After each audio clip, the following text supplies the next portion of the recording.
Hello, welcome to Spurs Kings TV. It is Tuesday, and you know what time it is. It is time for Ashmatic Analysis. Ash, are you well? Yes, my broski, man's there. There, my killie. What are you telling me, man? You good? All good, man. All good. You know, just typical day. Spurs are crap, and you know how it goes. Nothing new then. Cool, But man. look, we're the only people to score past Newcastle in the last 5 games now. Even Arsenal couldn't do it tonight, so we've got happy baby. Mud brothers. But you know how it is. But anyway, let's bring out the guests. Make it coming back and being back in a good new year. Oren, are you well? Yeah, I'm good. I'm good. Happy New Year to everyone. Let's start it. You ready to defend Levy and Spurs? Just to give a different opinion, let's put it that way. Oh, he's starting to turn from the sounds of that, Ash, isn't it? Oh no. Even he's not believing. Just different opinion. Look, to help us get through it, we've got two people making their debut tonight. First of all, let me bring out. Hopefully, he's not got audio issues like he did at backstage. But R1, can you hear us all now? Yeah, I can hear everyone. Can you lot all hear me now? Yeah. We can all hear you. All right. We're here. Much better too in the laptop. It's good. Yeah. First of all, are you well? How you doing? I'm good, man. Once again, thank you for having me on the show, man. I've been listening and that, and I've been thinking, like, I do want to come and give my opinion. You know, sometimes I've been itching, like, I'm just saying, like, I want to speak. I got things to say. Do you get what I'm saying? But we're here now today, so I'm happy to make my debut. Again, thank you. No worries. And then we've got another David tonight, someone who's also doing on the YouTube scene. They're new onto it. They've got their channel going. And I reached out and said, come join us today to discuss.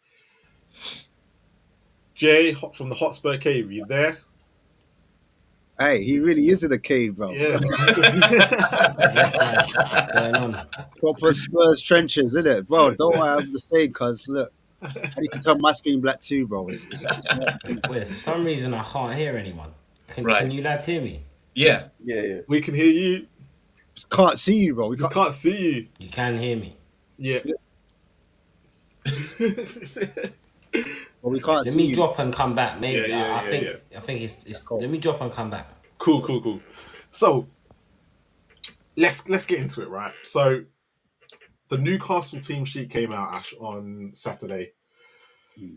And we were told from Paul O'Keefe, who dropped the bomb Friday night, it was going to be some changes. He was coming off X because he didn't want to be there when people had the meltdown. And to be fair, the only really surprise was the goalkeeper. But there was a lot of illness going around in the camp. Talk to me. What was that the kind of result and the kind of performance you was expecting from Spurs in the end? What kind of performance were you expecting when you heard that everybody was out? No, I'll be real. I was expecting a lot. Yes, brother, we can see you now. We can see you still. But yeah, I was expecting a lot worse. What's up, I'll guys? be honest with you. Yeah, we can see you still. We can hear you.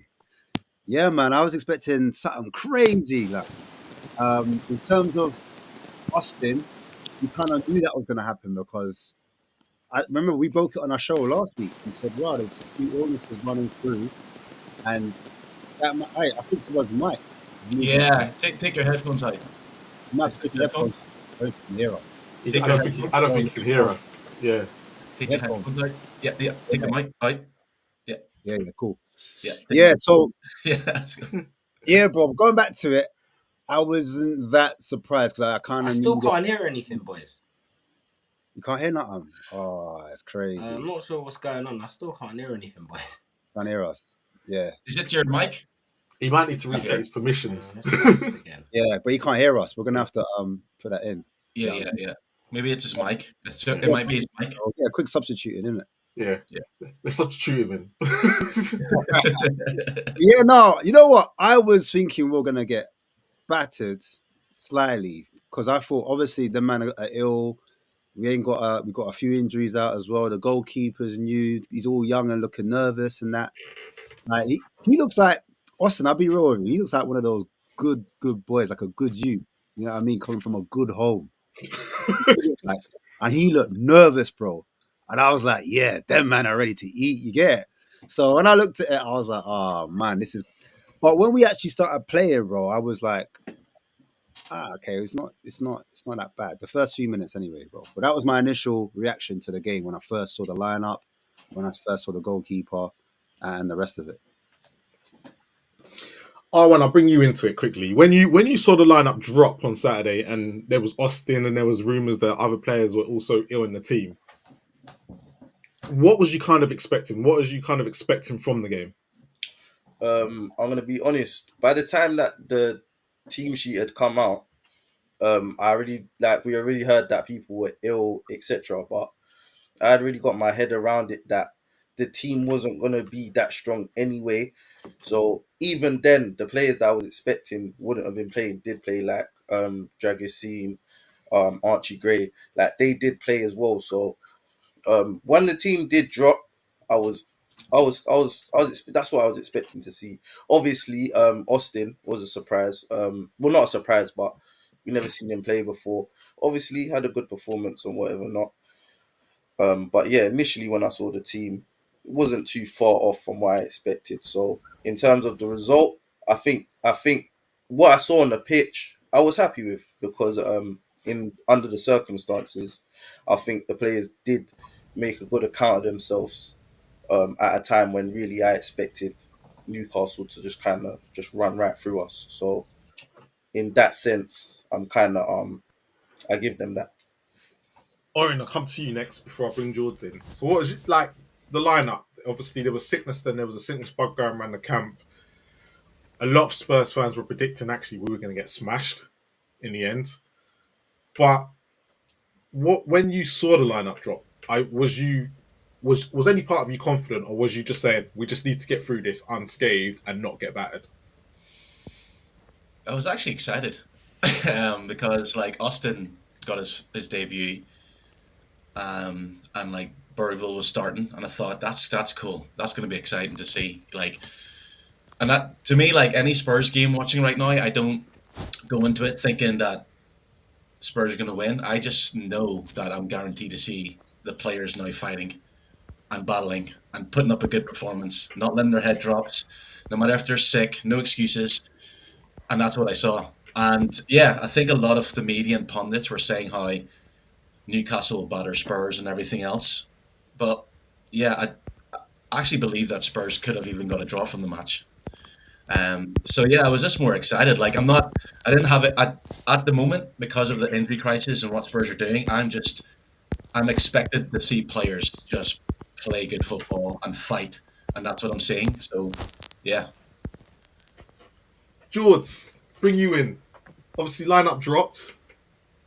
What was your feelings going into it? Because I know you're big. Have to big up Spurs. You have to go on these big channels and kind of rep Spurs. So what was you feeling? 100%. I think that's one thing some people don't understand is one thing I'm gonna do as a Spurs fan is especially when I'm on a bigger channel. So I'm not going to downplay our club. When we're in the Spurs community, and Ash knows when we have boardroom talks and these things, that's where we can give the reality and we can really get down to the deep depths and the problems. But yeah, when I'm on the big channels, I'm always going to hold our club and try raise us proud and put us in those big conversations how I can. But no, I'll be honest, when I saw the lineup, at that point, you sort of accepted the fact of how the result was going to go. You accepted that more than likely it was going to be in defeat. And if it wasn't a defeat, it was going to be a hard fought draw, or the team's going to have to go out there and give a really, really good performance. Which, to be honest, to give it to them, I know we're going to go into it. They didn't really surprise me with the performance. I felt like we could go out there and give what we did eventually give to them. And obviously a few mistakes and so on. But like Oren said, it was good to see Brandon Austin get that debut finally for him after being at the club for so long. I was just very surprised to see. I don't know if Basuma had suffered with illness. I don't know if that was confirmed, but I was surprised to see him on the bench and him with Ange to go over Papsar, Bergvall midfield, because obviously we knew how combative and how physical Newcastle midfield is going to be, and in the first half they got the better of us on that side of things. Hotspur Cave, can you hear us? Are you there? It's a myth. It's a myth. You could hear us before when we started. Now it's just gone. It's even worse now, isn't it? It's mad. Oh So well. Ash, Ash, what I really wanted to get into is because everyone is at the moment, it is that whole big thing, Ange in, Ange out, right? It's a big thing in the Spurs community right now. Yeah. However, did you see enough from the players on Saturday to go, actually, these boys, men, are playing for this manager right now? Because from what everyone has said, everyone was pretty much happy with the performance because they saw a lot of effort. Yes, we didn't get the result, but everyone saw something in that game. Where do you sit on this whole, are the players still playing for him? Yeah, it's clear to see they were, even like after the game, they came out and said, yeah, we're fighting for the, for this club, fighting for the manager. I think it was Solanke that came out afterwards and said a few words. But they've been singing that same hymn sheet, especially Solanke. He's been coming out afterwards. I know he's one of the newer guys that's been signed recently, but it looks like they're actually fighting for him. Especially that the performance went up. It would be different if, we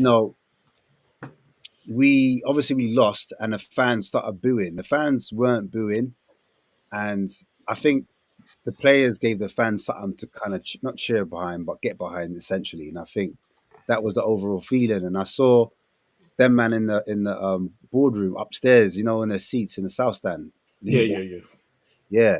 So I see them sitting up there, and I see them watching and whatever. And then if they've heard like Ange out and Levy out, or people were booing, I think they would have sensed that. But looking at the players as well, coming back to that, it seemed like they were on it, even like the mistakes that happened. Do you think then, right? Because you're talking about that situation. Do you think the fans saw the situation we were left with? Because obviously they saw that lineup drop and thought, actually, this is not a day to be talking about Ange in, Ange out. It's not a day to be talking about Daniel Levy in and out. Actually, these boys need us today as supporters. And actually, they were more there to cheer the boys on and make sure that they got through that game unscathed. Yeah, I think it was a situation. I wasn't sure as well. I wasn't sure if many people were going to turn up.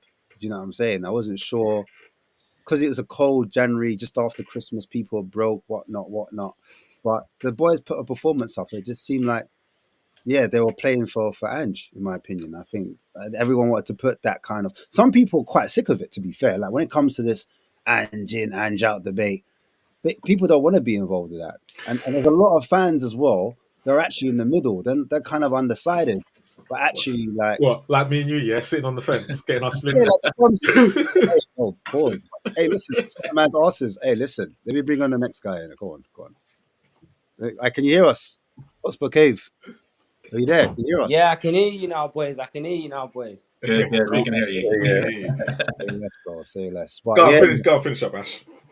Yeah, man. I just think like fans just want to get behind the club, behind the team, and nobody likes to see us like this. At the end of the day, we want to see us winning games. 12th, bro. What are we doing? Like, it's mad.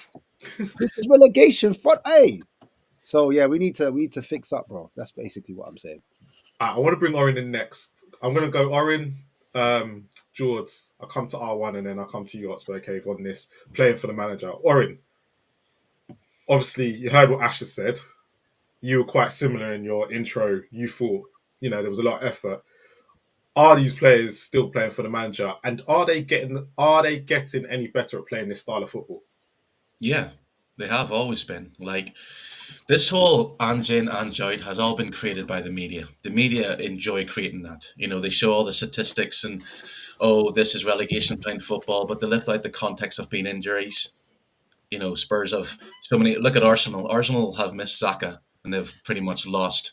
So I think the players have always been behind him, and Ange was never going to get sacked, even if he was to get booed, because the biggest thing about Conte, and even before that Nuno and then Jose, the biggest criticism that fans were saying about Daniel Levy was get with the manager, stick with him, don't sack him if things turn sour, back him, and give us a clear idea of what you want to do. He brings in Ange in, says we're going to do a youth project, and I'm going to stick with him and back him. Because I believe that when Jose Mourinho and Conte, that was a fan-inspired thing. It's like, we'll give the fans what they want. But Daniel Levy's like, no. Not Mourinho. I'll give you Conte. I'll give you Conte. Not Mourinho was all Levy. Yes. No, but what I'm saying is, what fans wanted was a serial winning manager, which Jose Mourinho and Conte is. That's what they. So I'm not saying that he went with that. That didn't work. So now we're going to stick with Ange, and basically give him players, back him.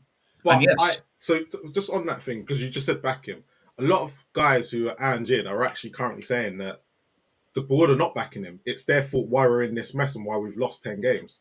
Again, though, and these are the positive fans. Yeah, I've seen that. I've seen that on Twitter, but again, it's kind of illogicalness, because what team would buy 8 defenders just in case 4 gets injured?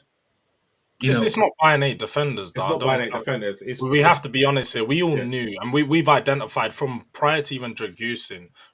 Let's take it back 2 or 3 years when we had Dyer, Sanchez, Davies. We always identified that we needed to sign 4 centre backs at that point. Even though we had Romero, once we got rid of all of these, all of them needed to be replaced. We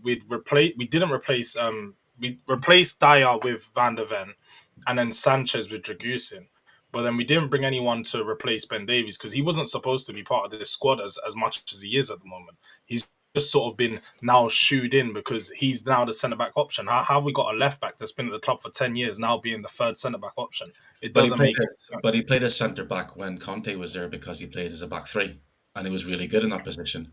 And Spurs had to make what they've, with this rebuild, they have to prioritise what positions. So the anomaly is, what team in the history of watching football, I don't know what team has had all their centre backs injured at the same time. Usually it's 1 or 2, but to have all of them injured at the same time and the 2 main, and it's not even a case of being injured, it's the length of that injury. Van der Ven's 2 months, Romero's about 2 months. But on that note, you have to take every year that we've had Romero, he has got injured for a period of time, hence the reason why Sanchez and Dyer. So it's not nothing new with but that's what the Van der Ven injury happened last season, and it's happened again, and we still haven't. So that's 2 years in a row. Yeah, it's easy for fans to say, or you know my opinion on we fans, but it's easy for the fans to say, go and buy these defenders. It's easy to say that, but it's not. I'm sure they were looking at different centre backs. But the thing is, what Ange said at the start of last season was that they're not going to bring players in just for the sake of it. They're going to scout and make sure that these players come into the club and will actually benefit the club and add and contribute. And what's the point?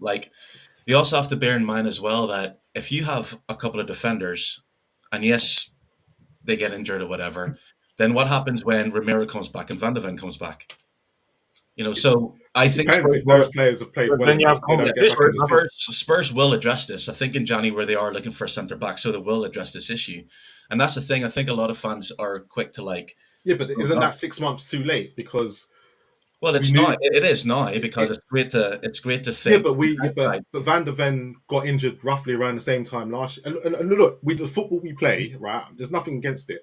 It's just the fact that we all said if Van der Ven picks up another injury. Now for us, the reason why they went out and got Dragusin last year was because we were literally on the floor with defenders, right? Because he already said Eric Dyer wasn't good enough, and then he shipped him out, so we had to replace Eric Dyer.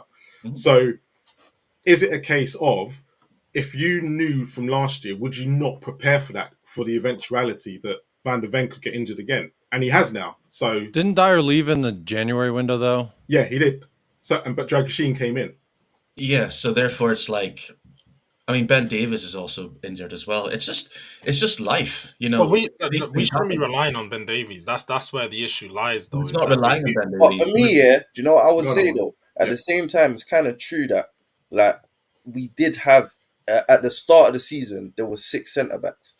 It is kind of one of them situations where you can't really say who can really predict. How many did we have? 5, and then we have 4, innit? And Phillips go. Well, I don't really count him. I've counted him as part of the academy. I don't even think he's even going to be a part of the first team squad at any time. We have 4 centre backs. We had Van der Ven going into the season. I'm going to class Ben Van der Ven, Romero, Dragusin, and Ben Davies. And I classed Ben Davies as left back backup. That's how I looked at it going into the season. I didn't class him as centre back backup. That's where my issue lies. So I looked at it as we went into the season. I think we definitely should have signed like a Van der Ven backup, because like on that kind of left hand side where we kind of need that. Obviously, Davis is kind of slotted in, and like you lot are saying, he's not really shouldn't have really been featured as part of the plans, but he kind of has ended up being that kind of backup centre back, and I don't think he's been that bad at the times when he's played. I don't want him there, but at the same time, he's kind of filled in that role. But it's like, obviously, if we're to go and sign another centre back, it's true. When Romero and Van der Ven are back, this same centre back's just going to end up holding bench again, just like Dragusin, just like all of these defenders. And then I feel like But do you not? But R1 on that, do you not go sign defenders that are going to compete for that first team spot? You're not going if you're going to go sit there and sign backups, then yes, you're always going to have that problem. But if you're trying to keep them and maintain that level, is you want Dragusin to do so well. You don't want Romero coming straight back into that team. So is that not the case where you go, it's not about going to sit on the bench? I can understand that for Harry Kane. Completely got it, right? And a lot of people will say, looking at it going, I'm not going to sit on the bench for Harry Kane. But when Toby Alderweireld and Jan Vertonghen got injured in the 16-17 season, you had Kevin Wimmer to come in, and you had, I can't remember who the other. But in fairness, Wimmer was rubbish. But he came in and still did a job, and then we still had the backup. But at the end of the day, I see it as the same as like a Dragusin now, though. I see it as the same as having him come in and be that backup. I think the problem is the quality of player, like you're saying. It goes down to what kind of players we're actually signing to be in these backup positions. Because I feel like we sold got rid of Dyer, brought in Dragusin, and if I'm honest, I don't really see much of a difference between them. So I feel like if we're going to be buying players and we really want them to be challenging Romero and Van der Ven, we've got to be signing higher quality players. So I do agree that if we're going to be bringing in centre backs that are proper, then I'm all for that. But if we're just going to be bringing in more Dragusins, more of that, I'm not really on it. I'll be honest with you. That's what I think the biggest issue is, R1 is, and that's where it comes down to why a lot of our team has weak mentality. They're too used to just being the first choice players, and when they're having to come back and battle for their spot, they're just like, I'm not really up for it. Like, this is my spot. Udogie this season, to be honest, I think he's suffered from it. I know, although I feel like he's been tired out, he's been overplayed. I feel like he also has not that arrogance, but it's sort of that little bit of chill, knowing that relaxed. You're calm. Yeah, that little bit of relaxed. Just like, I'm the only option. Like, you need me more than I need you right now. So if I have a bad game, I'm playing next week. And that's not the mentality you can have in your players, especially your young ones. You've got to have two players battling for each position, and they should be at similar levels. They shouldn't be a drop-off from that first team player to that second team player from here to here. It should be a very small drop-off, and that other player should be pushing up and potentially growing into potential. So I do agree with the way that Spurs are signing players in trying to go for a younger options like they did with the goalkeeper. So if he doesn't challenge right now immediately, he can have a bit of a challenge, and then over the years he's going to become a serious challenge and putting in pushing Vicario for his position. But in those key roles like a centre-back, you can't go and rely on, let's say, for example, Vuskovic coming back from on loan next year and be like, that's our fourth choice centre-back. That's not running. He's 17, 18 years old. He's never seen a game in the Premier League. You can't have maybe your fourth choice centre-back. Maybe your fifth choice. I'm not being funny. We play 4 competitions now. There's plenty of game time to go around. So I don't feel like we should be signing players, worry about they're going to be sitting back there. Because each player, even if they're on the bench or being signed as a backup, they're still going to get 15 to 20 games this season. That's a lot of football. How much do you think like the wage bill thing's got to do with it as well? Because everything to do with it. The whole thing's the wage bill. The whole thing. Because that will affect the quality of player that we're kind of going in for. They said that when they went into the summer transfer window, obviously they went for the youth project, and then now it's almost like what I'm hearing is that they need more experience. So it almost feels like they're kind of backstepping on what they went on for like the original window, meaning that they're saying, right, maybe we made a mistake and we do need more bodies in there, but the bodies that we need in there can't just be ones that don't have the experience to supplement what we did in the summer. But I've just read something. I'm going to try and share it if I can. It says exclusive. Bentancur has slammed Spurs hierarchy, including Daniel Levy, for triggering. Is this another one? This is one of them things. Wait, I don't know if it's real. Definitely fake. I've seen those all I'm day. reading it now properly. I'm like, wait a minute, nah, this can't be real. This can't be real. Because that would be 3 players now. Because apparently, Yeah, Let me guess. He said something like, "All that hierarchy looks the same to me." Yeah. He's going to get a 10-match ban for that. Actually, what he said is all bald people look the same to me. All white bald dudes look the same. He's being a racist of white bald people for 10 games. Everybody is welcome. I'm just saying. All inclusive. Yeah, it's mad. But like going back to the point though, it's like the whole left back, centre back, full back, whatever back you want to call it, pause, yeah. I just think that literally that you doggy, everyone's been cussing him. Oh, is he really that player? Tear, tear, tear. I think he's been inconsistent, just like Porro, because they haven't been rotated properly. Yeah. And now, so there's a question I've got, like, and anyone can answer it. Do you think like Reguilon came on? Reguilon came on, and then obviously Spence has been there. Do you think these men could have been circulated to help some of the fullbacks to avoid injuries, to stop them from down tools in? Because we've seen a drop off from Doggy, even from last season. You know, I think Doggy's played the most minutes, and Porro like not far behind, or if not more, in the actual squad.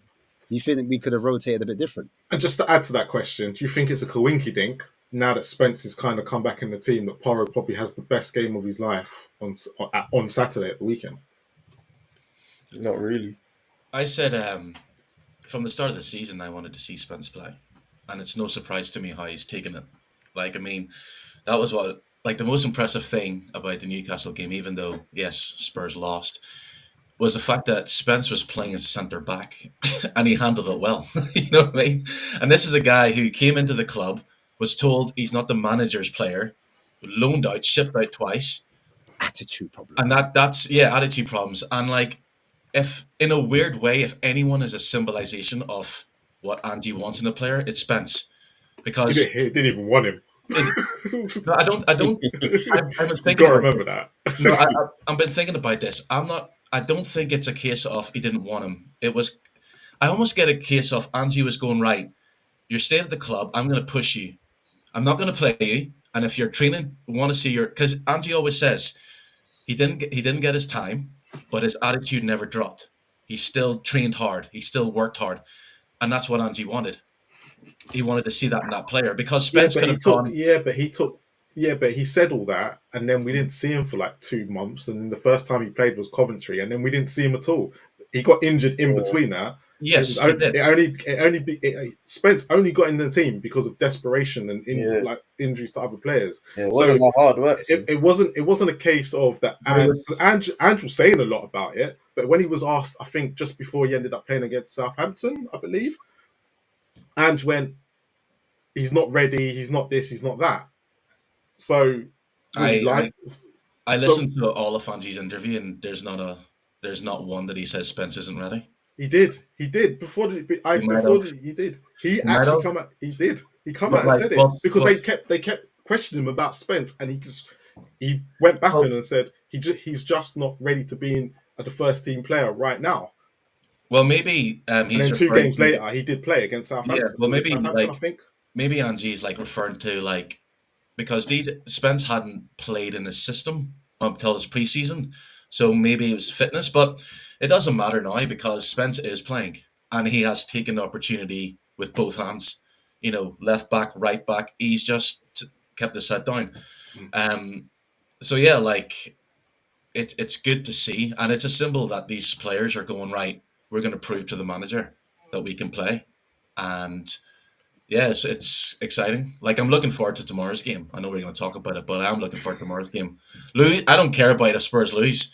I just, for the first time as a Spurs fan, I'm seeing these players playing for the club. They're not dropping their heads. They're not hiding. They're not, shutting up and playing shit so the manager gets sacked. They're playing for Spurs. They're playing for the club. Do you actually feel like that on a whole, like every match, or was that just like? No, that's in every match, because if you look at the last 2 months of what's happened, I've seen it before. under Conte, Joe, is it when players, and we've seen in other clubs as well, when these players give up, they just stop playing. They don't care. And like, I'm seeing these young players coming together, and no matter what, they're getting booed by their fans a little bit. They know the manager's getting slated, but yet they just keep playing. And that's a symbol of Ange. Like, his philosophy is no matter what happens, we keep going. And that's what we're seeing right now. And as a Spurs fan watching all these games, I'm thinking, this is fucking great. Even the 6-3 loss against Liverpool, I was sitting there as a 5-2 down, and they were still going for it. And the commentator's like, this is mad. I'm like, you're going to lose anyway. Fucking go for it. That's what Spurs fans wanted to see. Fucking go for it.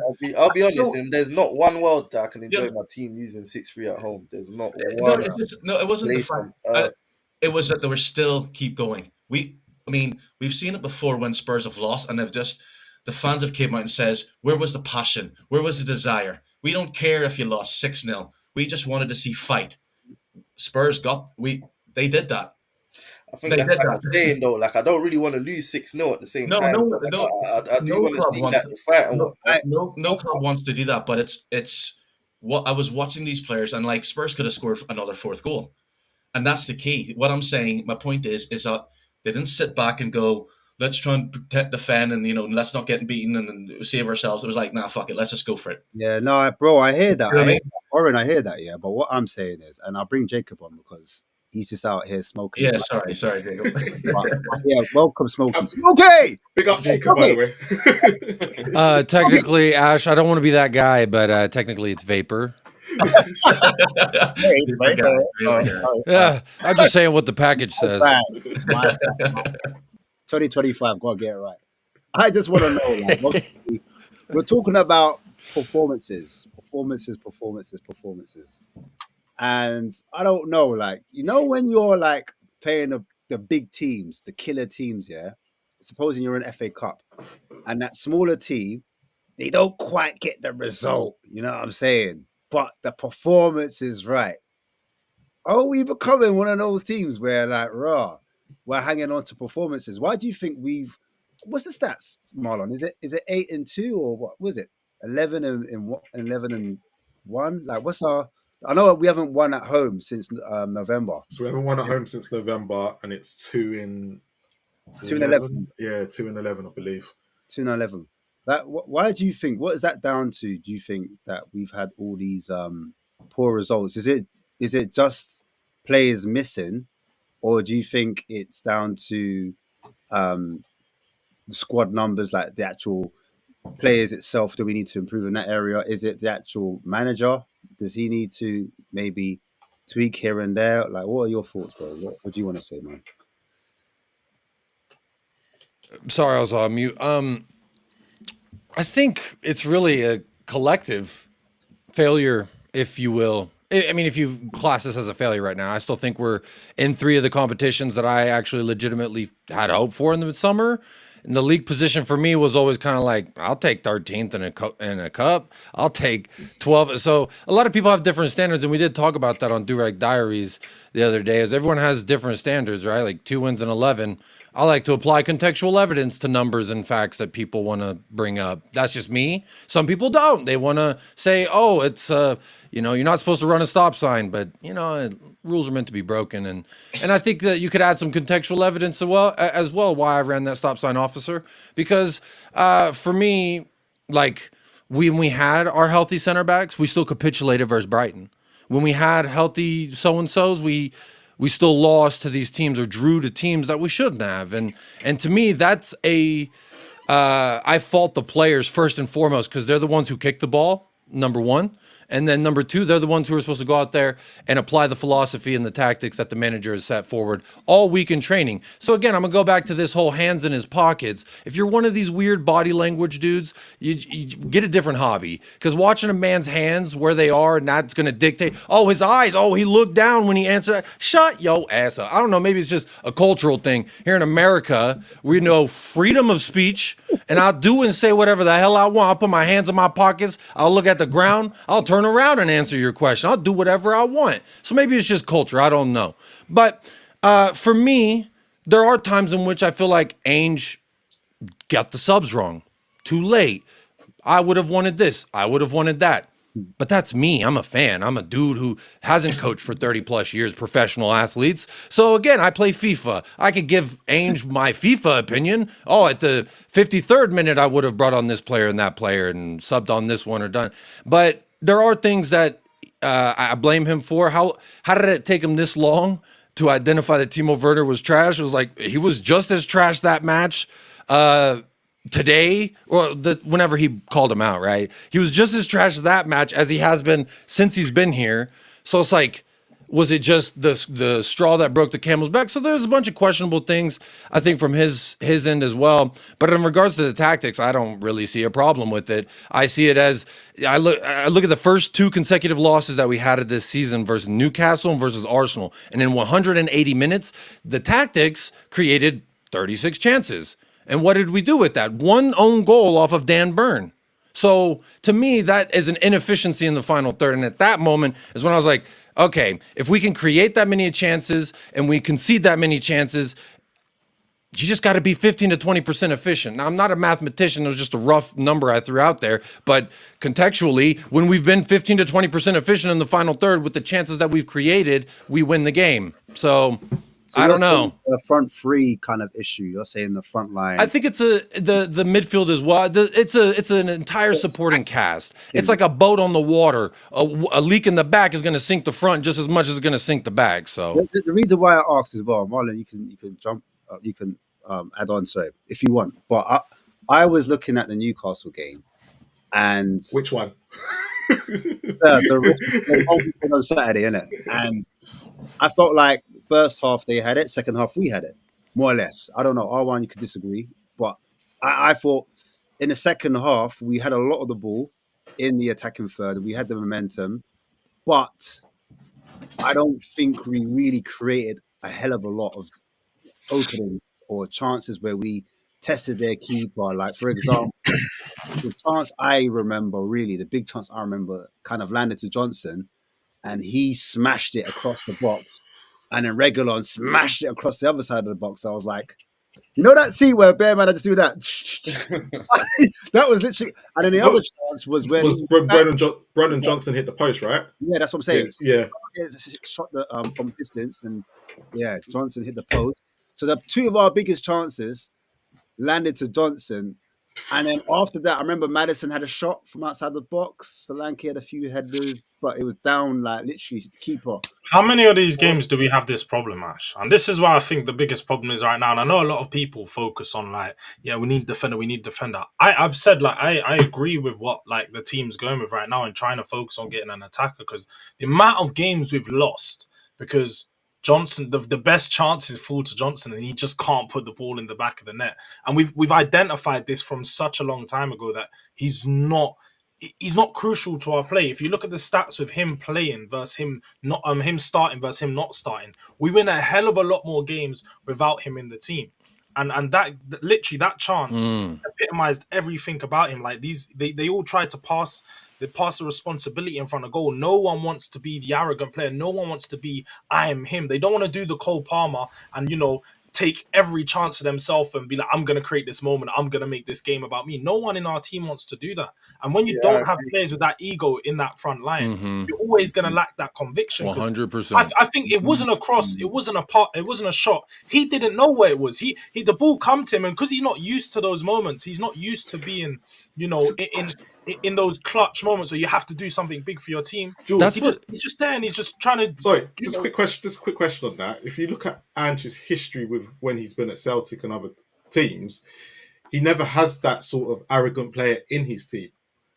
So is it something that he will need to change in the Premier League if he wants to move forward? I don't think you need someone who's necessarily like arrogant off the pitch or someone who's... No, but in that, because you mentioned Cole Palmer and he was a perfect example. Yeah. Literally, someone like that, someone who just wants to make a name for themselves and you know, Isn't on the that- pitch, you can though? tell they're a bit greedy. You're going to say exactly what I know what you're going to say, Ash. Yeah, I It's thought, on no, I the thought same. Madison's You know who actually did act like that? It was Mikey Moore and the little bit of Odebert that we saw. And that's why I think that they were so exciting out there on the wing, because it was like, here's a guy who's not looking, he's watching his other players and he's seeing the runs, but his first instinct is, how do I beat this guy? And then who do I beat after that, and how am I beating him? And we don't have any dogs like that. And that's what frustrates the hell out of me about Sonny lately, is like, just take it. Just take the chances. Do it all. Like, you are the best player on the pitch, and you are failing to exhibit that because he's sharing the sugar. I don't give a damn about them neighbors' sweet ass coffee. I need the sugar, baby. I need you to shoot the damn ball.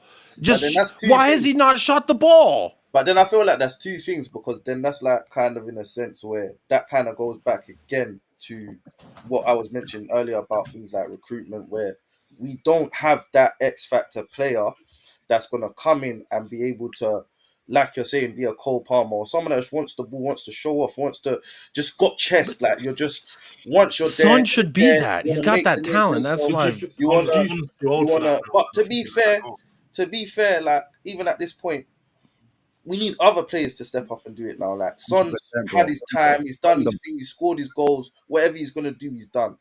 We need new blood, we need new players to come through and start doing things like that. But then also, what I wanted to say is that with the tactics that we use, is that maybe why we don't have an X Factor player? Because is that not meant to be what Madison is, or is that not meant to be what certain other players that are in the team? I'm not. I don't.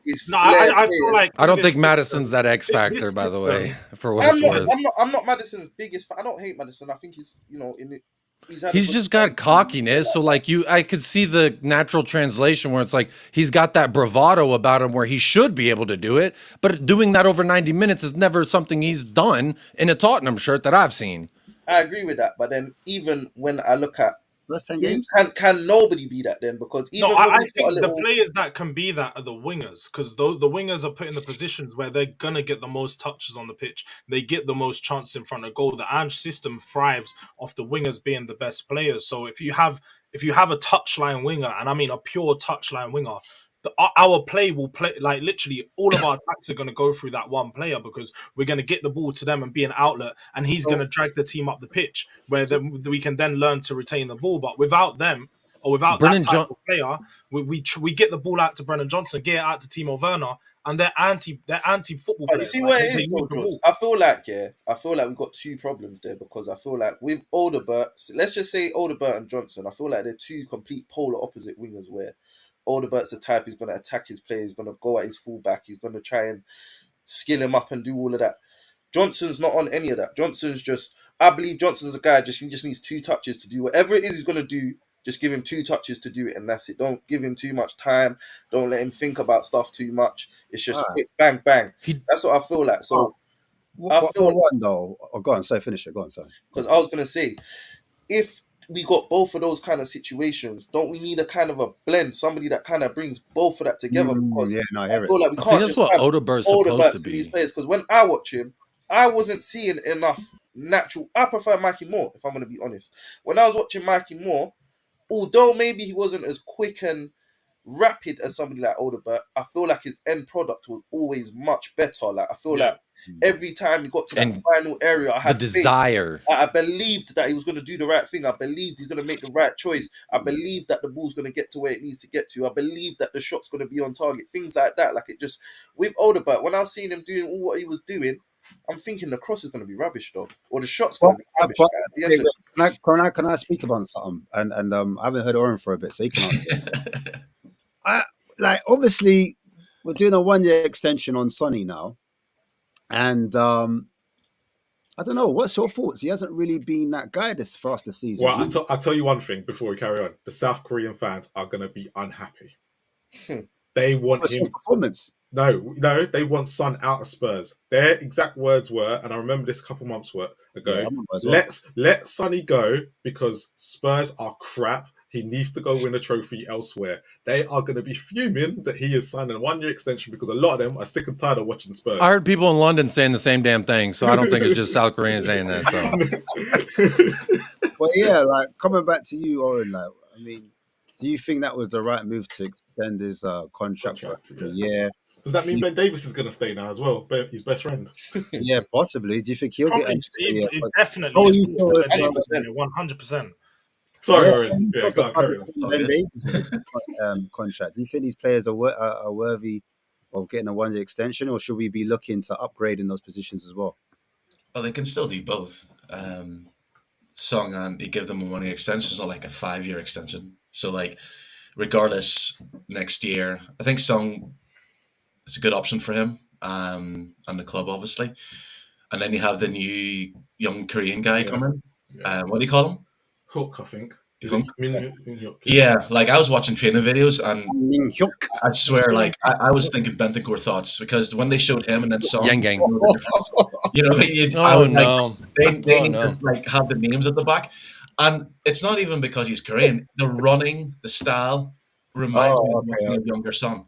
See, you're being racist there. I can see it with the shooting. I'll be honest. Well, they were both, you know, I can see it as well. they were both best young Asian players, respectively, in their years. So, and kudos to Song because everyone is like quick to pinpoint and say the Song is just showing his loyalty to Spurs, and we should like, I think it's a rare thing in football because Song could have gone 4 years ago, even last year he could have gone.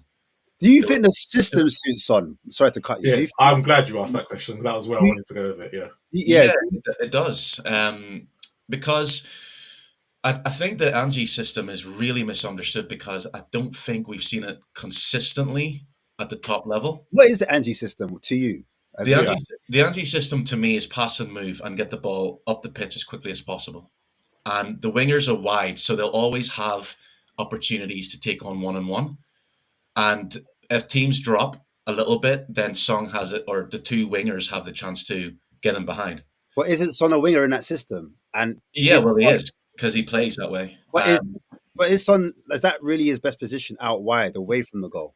No, but you know what? I think the reason why Son can thrive in this system is because his football IQ, and when he's in those final third areas, he doesn't necessarily have to beat his man. You see the passing that he does, and if you even just look at the stats, I think this season in the Premier League, he's created the most big chances behind Mohamed Salah because he's so smart in that area. He does those little give and goes, like Oren says, you can do a pass and move, Sonny, but I feel like Brennan Johnson isn't smart enough or doesn't have the football IQ in the final third to be able to pull those things off. So. Son can get away with it in the Ange system at this age, but other players won't.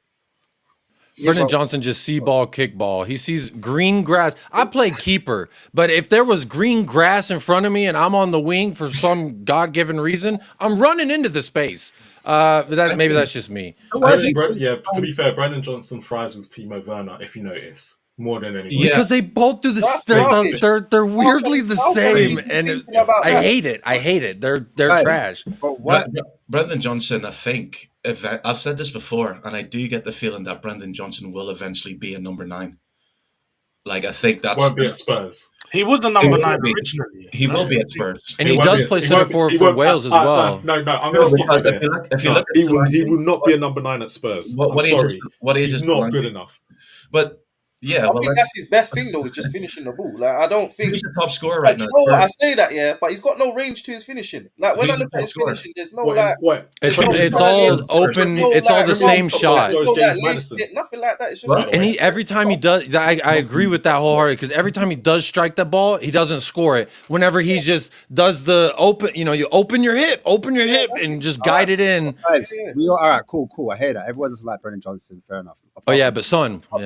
But coming back to Son, lifetime contract is how I feel. I know you weren't asking me, Ash, and I interrupted you, but I'm saying lifetime contract. I don't give a damn what anyone thinks about his performance. Give him a lifetime contract, and I don't give a shit. Let my bias take over. I don't give a shit what anyone thinks of my opinion. Son, lifetime contract. I don't give a damn. Wheel him out there.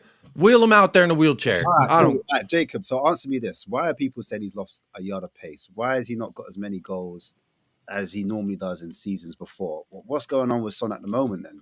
Can I add to that? And why does George, because George said earlier, why is he not being that X-factor player for us that we need? That's the part that I'm really frustrated. And because I don't think that in his it's weird because for his nation, he is that X factor. You watch South Korea play, he's like, give me that ball, right, I'm gonna take a free kick. He's the James Madison, he bullies everyone off the ball, give me the free kick, then he scores it.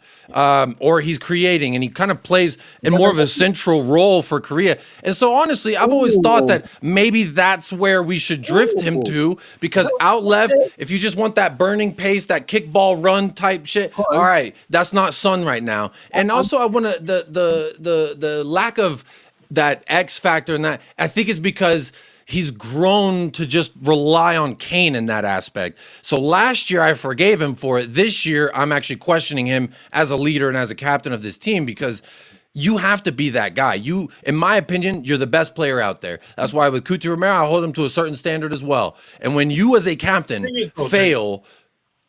Don't you think that, like, I don't think there was a point of when he had to rely upon Kane, because the question was when it was Son and Kane was, Son was our big game player. Kane used to shy away in the big games, and it used to be Sonny that used to turn up for us in Chelsea, City, Arsenal. But just the Harry Kane being there naturally is going to pull. It's pulling a defender. It's keeping a defender's on. If you got Richarlison out there, you got whoever, insert striker that's not Harry Kane here, they're not gonna put as much right? If you got to watch Mbappe through the middle, you got to watch Vinicius on the right. Well, how much attention are you paying to both? You can't give them both 100%. So to me, having Kane naturally just makes Son, and then with Son becoming so good, then it does the same in reciprocal form. So for me, I think Son, obviously, Father Time is undefeated. We cannot say that, but sports science right now, Cristiano Ronaldo's nearing 40, and he's trying to play in another national competition. And this is a guy whose Son has idolized and mirrored his training regimen, his life regimen, like his diet, all that stuff. He spends lots of money, like LeBron James, every year on his personal health. So to me, I don't think the fall off is as pronounced as maybe some people think it is. But again, that's just my opinion. Other people could see it differently. I'm largely biased because I love Son. I love Son. I will say it again. I love Son. I hear you, bro. I don't want him going anywhere. I don't want to sell him. You can't buy him. He's untouchable. He's John Gotti. All right? You can't see him. He's mine. Meet me at the altar. Yeah, baby. Sing to me. Well, what I'm saying to you is, you said something about Son's better when he was in South Korea, right? Centrally. And the South. When he was playing with Kane, he was playing a lot more centrally, which is typically and Mourinho. Where was he last season? Where was Son playing last season, scoring most of his goals? At the 9. I didn't like Son. I kind of didn't like it either. Yeah, but he was scoring the goals there. But yeah, I mean, he did score the bulk of his last season's goals in that position. I just think that, like, he didn't have enough strength in the box. He kind of, when you get a center half, two center halves paying attention to him, he would kind of disappear for me. And again, I just think that he's the best player on the pitch. So act like it. The point I'm making is that, do you think then, because you're saying, look, Solanke's got to be number 9. He's got to stay up there. But would you move Son a little bit closer to Solanke, like how he was with Kane, running off? And then if so, does that kind of pivot away from the Ange system? Because Ange likes his wingers to stay high and wide. If he does that, I feel like what he would have to do is have a overlapping fullback on the left-hand side to then cover that space and keep that width. And that's like what you say, then it's changing the system, because then you're going to bring Sonny a bit more inside, have Udogie going out wide. Well, I'm asking. And then it's that space. I think that is something he should have been looking into from a long time ago. Just when you identified that you don't have touchline wingers, that's when you need to adapt your system to the players that we've got. Well, and like we've highlighted before, there has been an adaptation in the fullback conversion as well. I'm just talking about with regards to the fullbacks in particular. We have fullbacks that thrive in the overlap. We should be seeing them overlapping more. Porro has at times, because he works well down that right-hand side, but Udogie doesn't get that overlap as much as he did last season, and you saw how much chance he was creating for us when he was doing it. And I think Porro should be kept as far wide as possible, because when I used to watch him at Sporting, obviously I wasn't watching Sporting like that, but when we were linked with him and I was looking at the comps and that, his main qualities was crossing the ball. So I'm looking, when we played Newcastle the other day, he whipped in about 7 beautiful into the box. So for me, I feel like our main thing should be getting players like him over to the wide touchlines, not the Son. Son, I feel like he's too restricted over on the wings. I feel like even then I don't even feel like it takes much doubling up. I feel like he's just very easy to deal with once he's on the left. I feel like it was said by, I think Jacob said it, like he's not really got the strength. He's not, well, you said it when he was up front, but I feel like that happens on the left. I feel like a lot of the time he doesn't really beat his man as consistently as I feel like. Like if we had Odegaard, I feel like Odegaard would be cooking his player a lot more than a Son does. And I feel like if you're going to use somebody like Son, you've got to have him as close to the goal as possible. You can't be having him all the way on the wing. I feel like he just becomes much more ineffective than what he could be.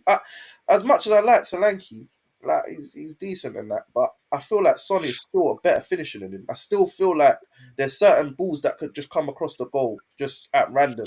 I more put my faith into Son to finish than Dominic Solanke. I know Son's been a bit off the boil this season, and I'm not saying that's who we should be putting our the basket we should be putting our eggs into, but I am saying that if we are going to use him, I think he'd be much better suited in more of a central role than a wide role, because I feel like what we need from the wide role, I don't think he brings, if I'm honest. I agree, but then that thought is something I agree with. And Ash, you said kind of like with Solanke playing off behind him a little bit, but still central. Then it's like, but you still in this system, you have to have a winger on both sides that create that space. So it's almost like you're pulling a midfielder away from the more central duties and allowing Son to fill that spot on the roster and then just drift central.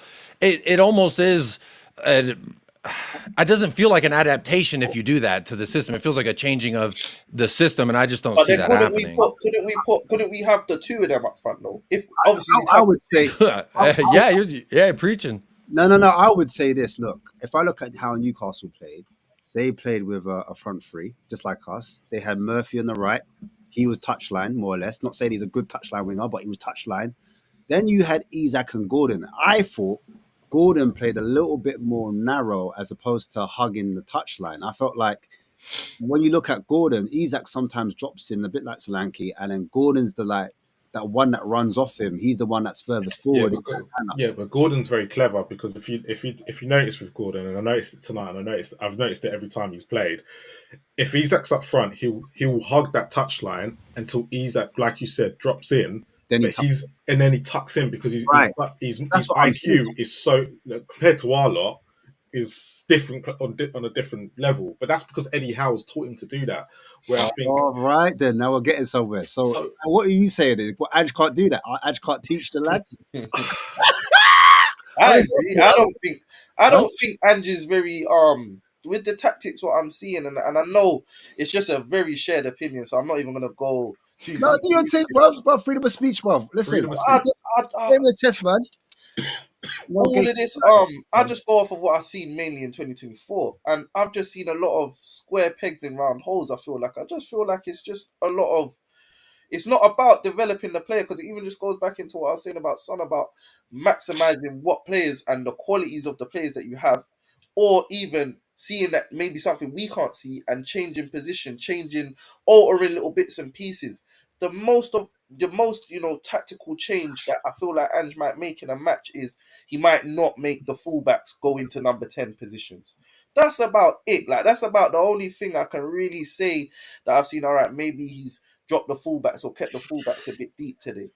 Other than that, I don't really see much. And I know a lot of people feel like, for example, you've got to get players to fit the manager's system if that's the manager you want to use. Right. But at the same time, of course, you have to get players that fit the manager's system. But the manager still kind of has to show that he's got some nous. Like, with what he's got, it's not just this system or nothing, because sometimes that system might not work, even if you do have the best players. So even if you do have the best players, you still got to show some kind of flexibility, which is something I feel like he doesn't show enough. So for me, I feel like it's interesting. It's interesting you said that, because I feel like it depends where you sit on this, because some people like George is saying we need touchline wingers, we need touchline wingers, but actually you're saying you need to kind of look at what you have and then basically get the best out of what you have, because you're the manager. You have to manage the squad you've got to I'm kind of. kind of saying both, because I also agree that you have to get players that are of a certain quality, but that just goes into a whole nother argument of Spurs, and so I can't really be bothered to get into that just yet. But do you know what I'm trying to say? In terms of just him as a manager, I feel like there's still, we do need better touchline wingers. We do need better players, but you still got to show that, like I say, even if we do have those kind of players and all the right ingredients for what we need, there might be games that we still can't win playing that one style. So there still might be alterations that you need to make. And even with what you have now, you're not showing that you know any kind of way to make any kind of alterations. Like, I don't really see any changes that really make me say, all right, then cool, that's really different from last week or 2 weeks ago, or the last I'll be time. honest, I think a lot of it comes down to, like you say, the coaching side of things. And I don't think we've got a great coaching team surrounded by Ange. We've got a lot of young coaches, a lot of inexperienced people. Like, you got Matt Wells, you got Miles Yedinak, you got Ryan Mason. You got a lot of guys who... Two-time head coach Ryan Mason. Come on, put some respect on the mole's name. No, obviously, all right? Every plane he's been a part of crashed and burned. No survivors outside of Ryan Mason. Here he is, boarding another flight. Yay. I think it Ange goes out, y'all. Let's get Ryan Mason. No, I just think it goes to show that, like, definitely for one thing, that Ange needs to recognize that, and Spurs as a team need to recognize that we need to surround Ange with better coach. Because I personally think tactically he's not all there. I think we've seen enough of him across the 18 months that his in-game management isn't the best. And then you look at the actual improvement of players. I don't feel like we've seen many players actually just improve in their general play, defensively especially. I think a lot of the defensive issues, and the likes of Porro, the likes of Romero, the likes of Udogie even taking a step back, I haven't seen them defensively improve. And I'm looking at the manager here. So here's the thing. With your point, I can understand your opinion. But the question is, did Pep Guardiola make Messi the player he is today, or was that Messi who decided to stay? My point is, I understand what you're saying about, because coaches are always meant to be the guys who are meant to make the players better. But isn't it down to individual players? To Harry Kane, for example, we watch Harry Kane. He was always good at passing, but let me just summarize this.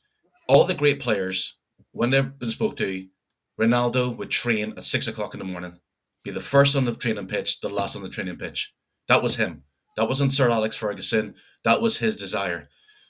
If you're a football player, do you need your coach to say, stay behind for whatever position you play? I don't think it's the case of just staying behind and working hard. No. What I'm implying is, if you want to be the best player, isn't it up to the player's desire, and doesn't need the manager will? Yes, hey, of course. Kick that ball good today, y'all. But yeah, I agree. Like, the players should have that in him. I feel like, but when you look at it, you look at in the past, you can look at managers that take players' game to a next level, and that's what I'm speaking about. Yeah, but what managers were that? Ready, you need to get the best out of them. I'm not seeing Ange. But all the managers would say to you. But what managers would you say? Like, okay, so if we're looking back at Harry Kane in particular, Jose Mourinho took Harry Kane's and Son's game to the next level. I believe Harry 100%, Kane. Harry Kane took, and how did he do that? By saying, when you look at Oren, because Harry Kane's assist was nothing compared to when he used to get 3 or 4 assists. Yeah, he went from 3 or 4 to getting 19, right? And everyone will go, yeah, he could score goals, but nobody spoke about Kane's passing until Jose came in. Jose played a counter-attacking football. No, but he said, and he said this in the documentary. He blatantly said, Kane, if you stick with me, I'm going to take your game to a next level. And a lot of people won't want to hear it, but he did. He was great, and he took it to, oh my God. I get it. Right? Alex Ferguson did it with Cristiano Ronaldo. Because you're missing a point. What I'm saying is, yes, Jose Mourinho might have done that, but it was also up to Harry Kane to want to be that level. Yeah, you can only take the horse to the water. Yeah, you don't the drink. He took that chubby boy chip and he turned it into salsa, baby. It was Harry Kane. Like, it's both. Like, so if Ange says, right, because yes, Jose Mourinho did that, but look at Dele Alli.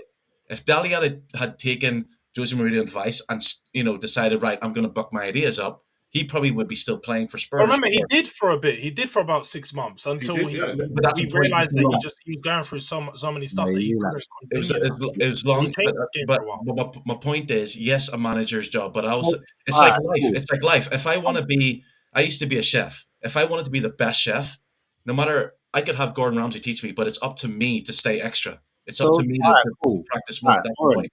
on that then, I think we get your analogy, we get the point. Yes, yeah. So how Yeah. do Spurs then, in the transfer market, how do they recruit? Do they recruit looking at the player's qualities, his abilities? Do they prioritize that, or do they prioritize maybe a player that's not as techie or not as gifted as some of the other players, and they look more at the personality? Are they looking for that type of? Because Ange came out and said he kind of prefers the younger players because he wants to make leaders out of them, as opposed to bringing in leaders already. So where do you sit on the fence of that? But he backtracked that already. Oh, so he's okay. He said he got that wrong. He said, I think I was wrong in that assessment because it's clear that we need more seasoned players and leaders in this group because cool. we have not. So he did. I think that was a few weeks ago that he said, I think I got that wrong. So, all right, cool. All right, then. So then on that point, then, how do you answer that, Oren? If he's like Ange, he's not looking for, he's looking for players that are already seasoned, and he's not necessarily looking for players that he can teach how to become leaders. Is he going to be looking for leaders there and then, or is he going to be looking for players that have the standout qualities that fit his system? Well, what players are like? Well, what do you define as seasoned? Are you This talking is about a 36-year-old or a 26-year-old or a 25-year-old? Yeah.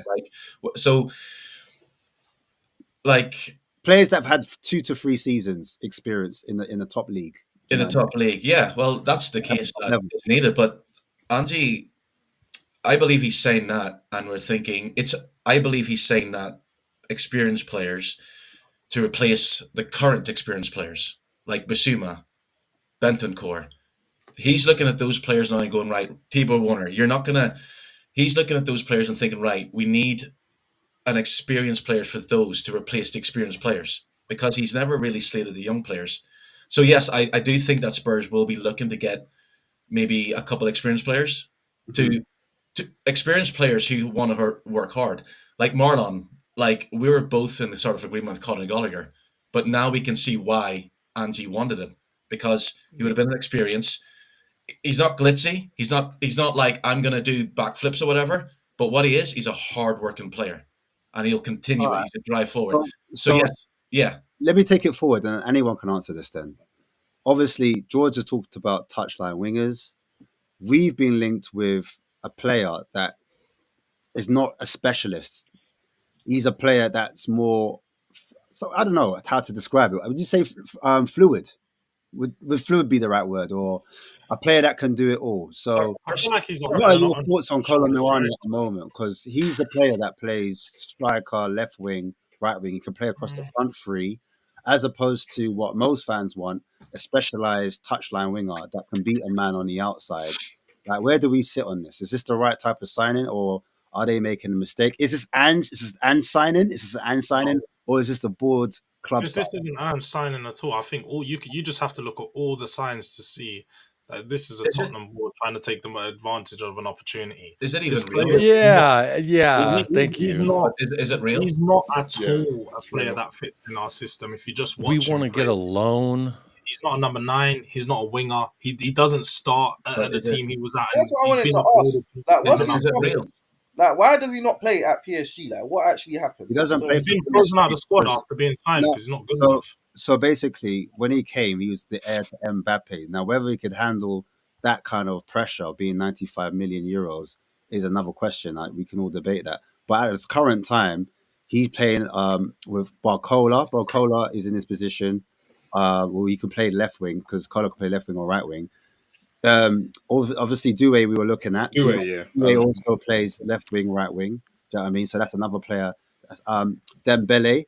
So Dembele also, who came from Barcelona, he's rapid and he's a deadly finisher. He also plays in that position as well. When you're looking at the striker position, they bought a striker from Benfica, who's their top scorer. He was the one that came in. I think they spent 100 million euros for that striker. I forgot his name. I forgot. I know Carlo Ramos. his name. Yeah, Ramos. Yeah, Goncalo. Ramos. And then even they bought a player from Real Madrid. They got a player from Real Madrid. Is it Diaz?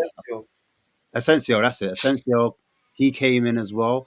So I think it's also their manager. I think looking at the way he plays and the style he plays, he might have thought maybe you don't fit my particular system and you're subject to requirement. And so that could be some of the factors of why he's just out of favor. Because at PSG is one of those type of clubs. The turnover is crazy. Like the amount of players and they stockpile wingers all day long. So I'm not gonna lie. Sorry to interrupt you, because I was gonna say, I agree with George in the fact that it does like stink of a usual Tottenham kind of signing, one of them kind of opportunistic ones. There's not really much. Whether he fits the system or not doesn't really matter. It's just that if You can get him on loan. get him however he's actually on loan or payment plan, however they're gonna do it. He does seem like one of them kind of players, but at the same time, is he not kind of one of them more oven ready players that we do talk about? That Yeah, like he's not. He's not though. This is a false narrative. He's not ready. Like he's had one good season in the Bundesliga. So what in that defines ready? What all right, ready? All right. I'll tell you what's ready. A player that's consistently performed across 2 to 3 years, not just played at 2 to 3 years. And how much did he's had one good season. One good season in Bundesliga, which he scored. So what are your thoughts on Solanke? It was a fantastic season, to be fair, George. It was fantastic. George, and I think that there's how much 15 goals.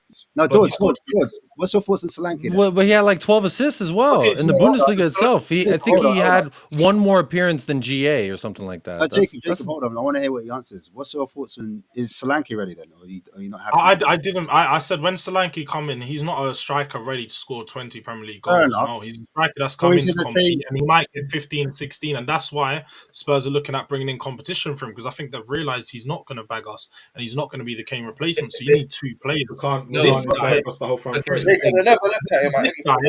But let me just say, this guy, for one, when you speak about him playing him as a winger, he's only played as a winger at PSG because he wasn't good enough to be a striker. So he's being utilised in other positions to fill in the holes. But when he's actually been, again, at Frankfurt, when he was a striker, the stats look great. But we all know in Bundesliga, for one, your stats are going to get inflated. We've seen that with Timo Werner. We've seen that with Kai Havertz and a lot of players. Because you play such high lines, you play on the shoulder like he would have been in a counter-attacking team. He's going to score goals. He's going to get assists. But this is not a good player, I promise you. If we get him in, our attack's finished. So admittedly, I didn't watch every single Eintracht Frankfurt game, George, but while you were saying that about him in the Bundesliga, you're saying he was playing centrally. I'm looking at his heat map over 32 matches, and it's pretty evenly spread across all front 3 areas. If you look at the position, I've got it up in front of me on Transfer Market. He started 44 games in centre. All right, so look further down on Transfer Market. Look at his stats when he was outside of Frankfurt. Look at the team he was playing for outside of Frankfurt. For Nantes? Right there. So tell me his statistics of that, of Nats. Because you said he's a one season wonder. You said he's a one. It was cold. I'm listening. I'm not gonna lie. This season was cold. Hold on. What we're doing is we're looking at what happened with Werner. We're looking at what happened with Werner, and we're projecting that onto Kolo Muani. Now, I don't know. When I saw him at the World Cup, this is just me personally.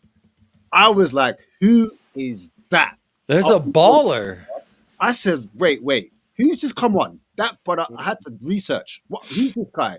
And I watched him a few games ever since then when he came from France. I was like, no, this guy, he's got something about him. I like him. And I remember the time Kane was leaving, and I was like, all right, if we're going to do this high pressing thing, this brother can press. He's rapid, he can carry the ball, and his footwork is tidy. I'm like, just look at the stats, Ash. The stats are showing he's had like 10 goals in the season before that at Nantes, and then the season before that he had 9. There's nothing impressive. Yeah, we're looking to bring in a striker. Hold on. Pause it right there.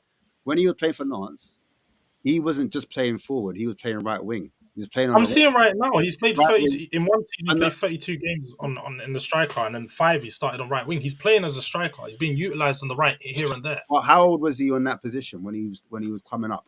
He was young. Before he was young, exactly. So that before he went to Frankfurt, he was putting up little numbers he was getting noticed, and then all of a sudden, when he went to Frankfurt, is when he blew. A bit like Marmoush, yeah. Marmoush was a bit quiet, and then obviously he was young, and then he Should blew have up. got that The other kid. guy that used to play for PSG, he's doing well at Frankfurt right now. Is I can't say his name. Nketiah? No, not Nketiah. Nketiah. He plays alongside Marmoush, yeah. When he was at PSG, done, dead, nothing. He was meant to be the next guy. He went to Frankfurt, all of a sudden, them two are wreaking havoc. You know what I'm saying? So I'm just trying to And even players that do well for PSG don't always translate well when they go to the Premier League for their respective clubs. So it's, I don't Because that know. league, if you PSG can't- hype. you can't Fuck perform in McDonald's, League bro. One. It's bad for your health. All right, That's eat not the healthy. point. McDonald's Uber Eats League. What the hell is that? Exactly that, Jacob. If you can't perform over there, what makes you think you're going to come over in the Premier League and perform? Alexander Lacazette can score 25 league goals over All there. right. You're telling me this scrub can't get 15? Nah. Yeah, but trying to sharpen a sword with a piece of wood is never going to work either. So it's like, how can you craft yourself into the best piece if you're not testing yourself against the best?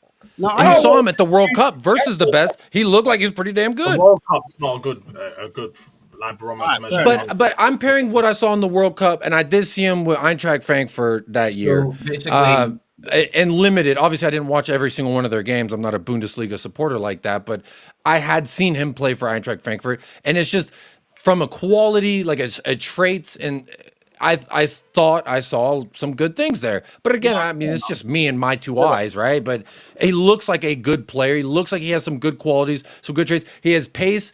And he's not weak. I don't know. I haven't really seen his power tested like that because when it was, I think Cuti Romero was sitting him on his ass. But shout out Cuti for that. But outside of that, I think he has good like positional awareness. He wins the ball back high in the opponent's half. So I've seen all those things at PSG too. So it's like I want to hear what R1's got to say because obviously he still think he's good. He's just not as great as a 90 million fee. In my opinion, yeah, I'm not gonna pretend that I watched too much Kolo Muani. I knew about him when he had that season at Frankfurt. That's the first time I'd heard anything about him. Obviously, Germany tax, so you have to put that on there and say, all right, cool. Let's see what you do elsewhere. He's gone to PSG, hasn't really worked out for whatever reasons. There's been a multitude of reasons from what I can hear. You know, manager, players being in his position, XYZ, XYZ. So there's been a lot of reasons why he hasn't really played. But what I look at is I'm seeing us sign Brendan Johnson and Odegaard and these Manuel Solomon. I know it was last season, but these caliber of players. Now I'm not saying they're the worst, but I'm saying that this is an international footballer. So I know that we should want better than somebody like this. I would want better than a Kolo Muani. But at the same time, what I'm used to seeing us sign at this minute, I feel like he's better than that, personally. That's a good I point. feel like Very good point. I've seen, I feel like he's a bit better than what we actually have on the whole. Does anyone disagree with that? Does anyone think that like a Werner, Brendan Johnson, Solomon? I'd take Kolo over both of those players right now. If he's bought, Richarlison as well. I'd take him over Richarlison. Or equally, is there someone out there you think we could get that would do better? Definitely. Yeah, there is. Is available in its January market right now. That's my point. I know, like, summer-wise, I can list you a bagger, man, but I'm right there. That's it. For now. In January, and I think this is what goes. Like most people say, look, they will take him on loan with an option, and if it's obligation, then it's a little bit different. They're not letting him go without it being an obligation. That's what the talks are, is that the club that gets him has to be an obligation. So if you guys are looking at signing him, you need to let it be known that you're willing to pay £50 million plus for him, because that's what it's going to cost. Yeah. And that's not a good use of money. We have to be honest here. When people say I'm just looking at stats, no, I'm not just looking at the stats. I've seen him play for PSG. He's not a good player. I don't feel like, obviously, he's not had a great time there under Luis Enrique. It doesn't fit the system. But when you're talking about players like Werner, Brennan Johnson, Richarlison, he's of that mold. I promise you now, he's not going to be a player that's going to get on the ball and light us up and lift us up our seats. Most definitely. All right, pause on that. I'm gonna go for it. Wait, hold on. I'm gonna go for it. So before you do, I have to go here. But yeah, see you all later. In a bit, man. Big up. All right, let's get to it, man. I'm not gonna go too long on this one. We got to get through. I do have to drop out soon too, but I always want to see what Ash's presentations are. You always can sell me on a player with your research. I won't lie. I've been a friend of that Loco guy for a minute now because of you. I'll be real. I've had the same concerns that George has had, and I'm like, I did my research, I looked at him. Obviously, 2 years ago is when I wanted him, compared to like the fall off 2 years later. It's a bit worrying, isn't it? Do you know what I mean? I will say the part that does worry about me is the mentality aspect. Apparently, he kind of like salty walked his way into getting out for the transfer for PSG. He kind of was doing the whole "I'm not showing up to training" thing, and there's the questionable. I don't know him like that, so I don't want to say that he has a questionable mentality or attitude because I hate when the media or anyone does that and you don't actually know him. However, that is the only concern that I really have. As far as the player, we can go through our roster, and I would take Kolo Muani over damn near half of those attackers, maybe even more than half. All right, let's get into it, man. All right, cool. So Kolo Muani, PSG, obviously 26 years old. Those are the teams he played for. Nats, belongs for a little bit. Nantes again, and Frankfurt, 22-23, his most successful season. And then PSG went for 95 million euros, their record fee. But yeah, going into his positions, left wing, right wing, centre forward is where he normally operates and where he's got his best minutes out. But there's two different, let's pull it back. There's two different stats I want to bring up here. And one would be against other strikers, I think is the first one. So in terms of like non-penalty goals, he's in the top 90 percentile. And this is from this is recent stats as well. I don't know how they're coming with this, but assists wise as well, 89 percentile. Shot creation actions, 77 percentile. And then when it comes to progressive carries and successful take-ons, touches in the penalty area, and progressive passes received, that's where he excels. Those are his strongest attributes. And then against wingers, it looks a bit different. So that's what I want to look at. So it depends what we want as fans, where we want to utilize him. Is he a backup or competition for Solanke, or is he competition for Son and Johnson? That's that progressive carries and progressive passes stat right there is just so like that. That's exactly what I mean when he's in the. When I said Werner and Brennan Johnson, this is exactly what I mean. He doesn't have 70 percentile. But no. But successful take-ons, yeah, beating a man. That's what people want. 1v1, he's up there. It's the 73rd percentile is not up there. Come on, man. You know you're a stat man. You know 70 is a passing grade in America. 70. 73 is not bad, bro. 73 is not bad. Nah, but 73 is a C minus. If you looked at Odegaard, he'd be in an 85, 90 percentile. Like that's I need to see 90 percentiles in that. This is rubbish. This here, nah, I'm not gonna lie to you. Like, nah, not for this pass complete. The passes looks like shit too. All right, cool. All right, cool. This I'm not impressed with. This, I'll be honest. Let's say it's rubbish. All right, cool. 70%. All right, 73%. In your opinion, it's rubbish. I'll take that. Boom, cool. Aerial. What's the average? Sorry, I should interrupt you. What's the actual average though? Before I say that, what's the usual average? 50. Well, 50. Anything above 50. No, because the percentile is not like that. The average, innit? Just well, but it's like okay. What it represents is like who in the Europe in the top 5 leagues. Where do you stack up against all the wingers in the top 5 leagues in Europe? Right. You know what I'm saying? And he's in the top 73% of take-ons in terms of successful take-ons. Does that make sense? That means there's it makes sense. It's just not great. It's all right. Like, oh yeah, that I just saw a comment. That's a good little wrench to throw in here too. How do we know? Like, what is this per 90? Is this based off of his appearances this season? Because he's getting iced out. Per 90. Not over. Okay. Potato. Has to be Penite anyway, because he hasn't had that many minutes compared to his other wingers that he's playing against. Hey man, I was in the top 82% of my high school graduating, so if that don't say I've kind of tried but didn't really try, and I don't know what will. Fair enough. Well, listen. Anyway, heat map. That's one I took from. It wasn't from this season because he hasn't played that much this season. It was from a previous season. And you can see he covers obviously left and right and central in the box. That's where he covers quite a bit. Frankfurt, 22-23. There's his shots per 90, shots on targets per 90. So I did him against Semenyo, Jared Bowen, Brennan Johnson, Mbeumo, Elanga, shots and targets per 90, and that's where he ranks. And then shots per 90 is where he ranks second, just below Semenyo. Is that this season? Well, it is, yeah. This one's an unfair stat because look, he's got 15 compared to Semenyo having 78, so his averages are going to be a lot. Of course. But it is what it is. Like I'm just showing you against other players. 6 out of 15, nice though.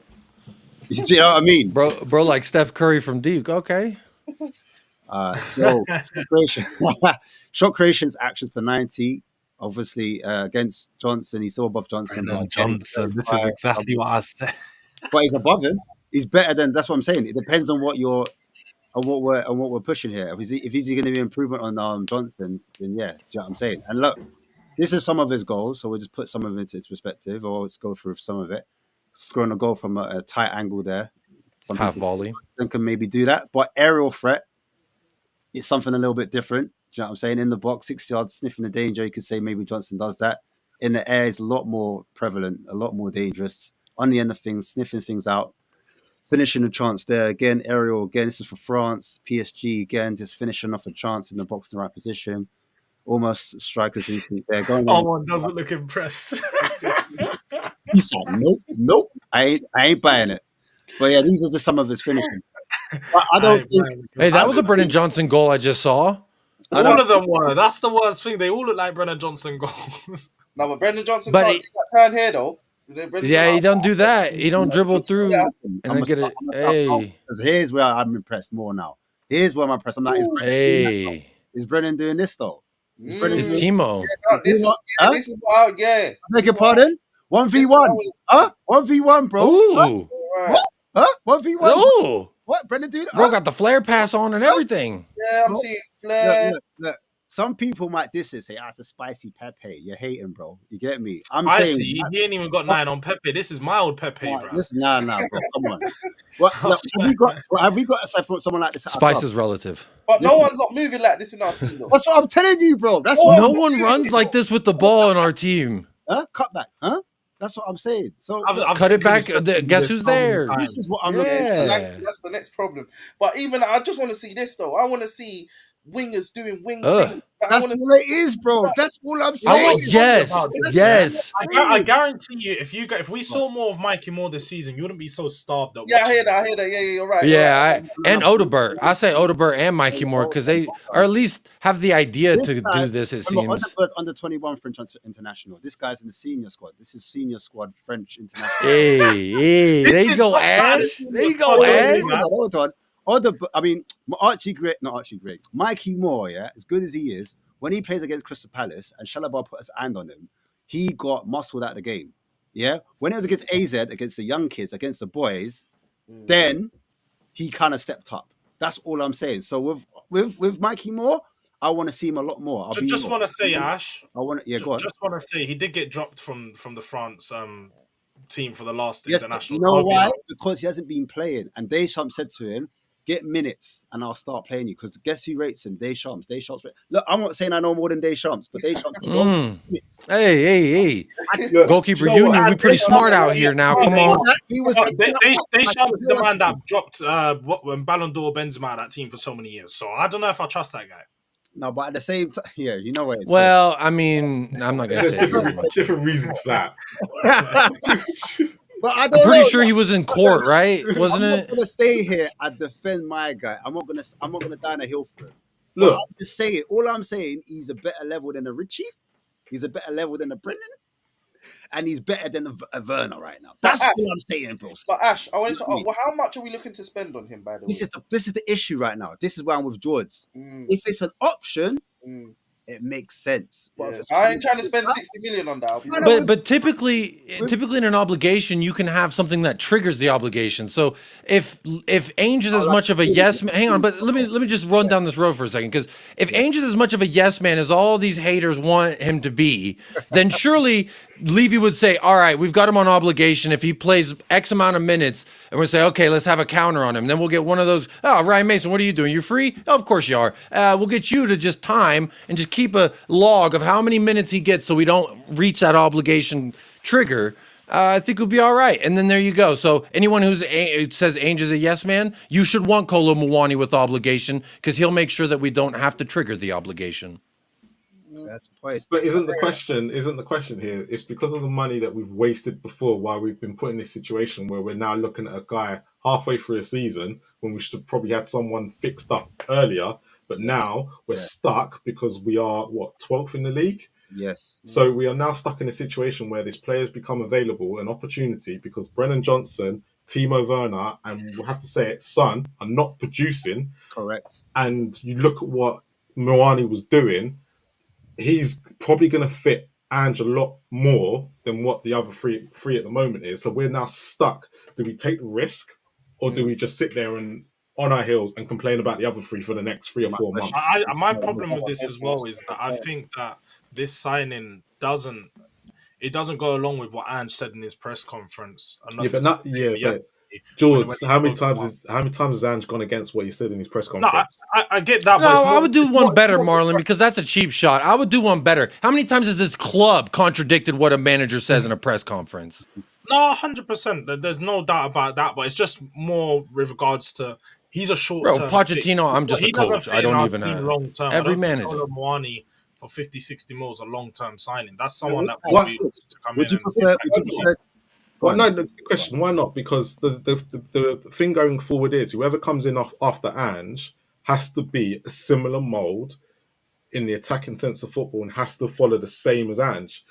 So why would it not I just look at our squad and say that he's not filling a profile of player that we need, or that we're missing per se. He's very similar to, even when you watch that, a lot of those flicks and tricks, a lot of those moves off the shoulder when he's turning players. Solanke does that as a striker. Why are we going to sign a striker that's very similar to Solanke, who again, if you look at all of his goals are all sniffing around the 6-yard box. A lot of those, getting in last man. I got him down as a winger. But is it not a mix of the two? Is that not what Ange will probably go for? Is that actually he can take Solanke off in the 70th minute? Because we'll be complaining that Ange doesn't make subs at the right time. But is there a time and players getting injured? But if Muani comes in, he gives you two options that actually. I just think they're too similar. I don't know. For me, just that. But that's not what you want. I want Ange to be able to change the way that we're playing through the players that you're going to bring on for a sub. But he's not going to do that, is he? Not. But again, I'm not asking for the tactics to change. You change the way you're playing through the different profiles of players you bring on, because if you bring on a different type of player, you're going to want to just adapt the way that you're attacking to that player. So let's just say if we bring on someone that's a bit more aerially strong, or bring in a player who's very good with the ball at their feet so they can beat their man. But that doesn't happen. Yeah, but that doesn't happen. But with Ange, he kind of says whoever's coming in will play exactly the same way. So it doesn't matter what kind of profile. No, I get that, but ultimately the players are going to adapt their attacks for that singular player. So what I mean is Solanke, at the start of the season, they kept trying to do these lofted balls into the box until they realized that aerially he's just not that strong and he's not going to beat his man in the air. So our attack changed to, we're going to get the ball to Solanke in his feet. We're going to get it to him in the hold up. He's going to spin a defender and he's going to come short for it a lot of the time. Whereas start of the season, that he kept going long and he kept trying to run off the shoulder of defenders. So I feel like when you bring in a different type of player, so if we get a striker, let's just say we bring in a target man. You've got someone who we can constantly whip in crosses to at the end of the game, who's going to win headers, going to, be a bit stronger up top. I just feel like you need a different type of player in that sense. Whereas Muani, well, Solanke is also kind of a target man, right? He had the most headed goals in the season last year. I feel like, again, but if you watch the way he plays, he's not that strong in there. Look at the Newcastle game of the weekend. Botman and Byrne were brilliant. Well, those are two big boys. To be fair, those are big motherfuckers, man. You know, when I mean a proper target man, I'm talking but even Kane weren't winning stuff against those guys. Target man, you're going to get the ball up. Aerially, though, don't you think Muani is a problem in the air? Yeah, there was that one header. That was more than one header. That header was serious. How many times have we seen Brennan Johnson go for them headers and serious header? They got no aerial ability, no aerial presence. I think we talk about Muani.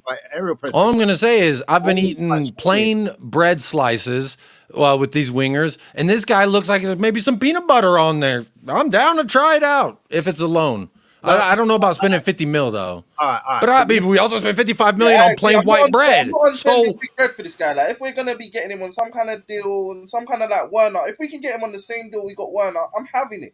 I'm sorry, because from what I see, because I want to ask George, who would you say would, because I've got Muani down as a winger. I ain't got him down as a striker. I've got him down. If he comes in, I want to see him on the right or the left.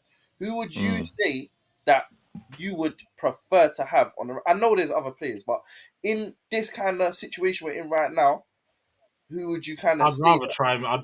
I'd say throw in the young kids at this moment in time. Give Yamin Hyuk the chance on the right.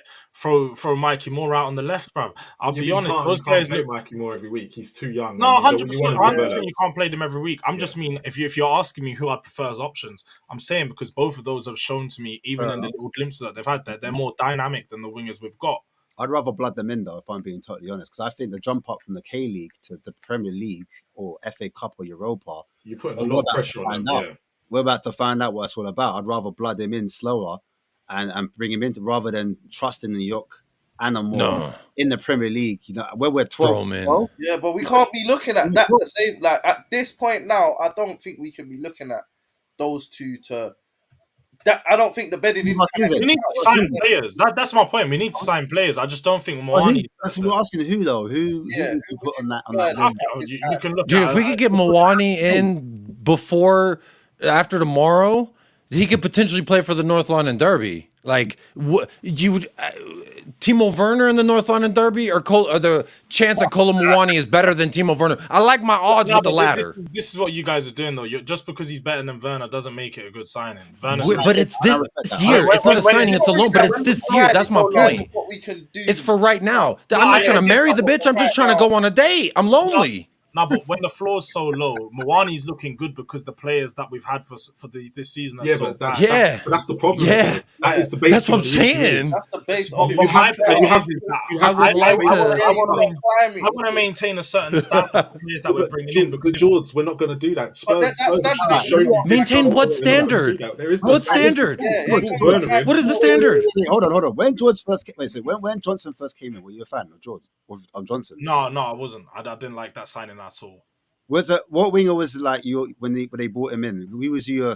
Was you a fan of any? I wasn't a fan of any of the signings, to be honest. With regards to wingers, like Odegaard, I'd learned to understand the signing because I'd done my research on it and I've seen him play. So I learned to be like, yeah, I understand why the teams brought him in, but I wasn't moved by that signing. I thought bringing in Pedro Neto. So who was the last? Yeah, but who was the last winger that Spurs bought that you liked?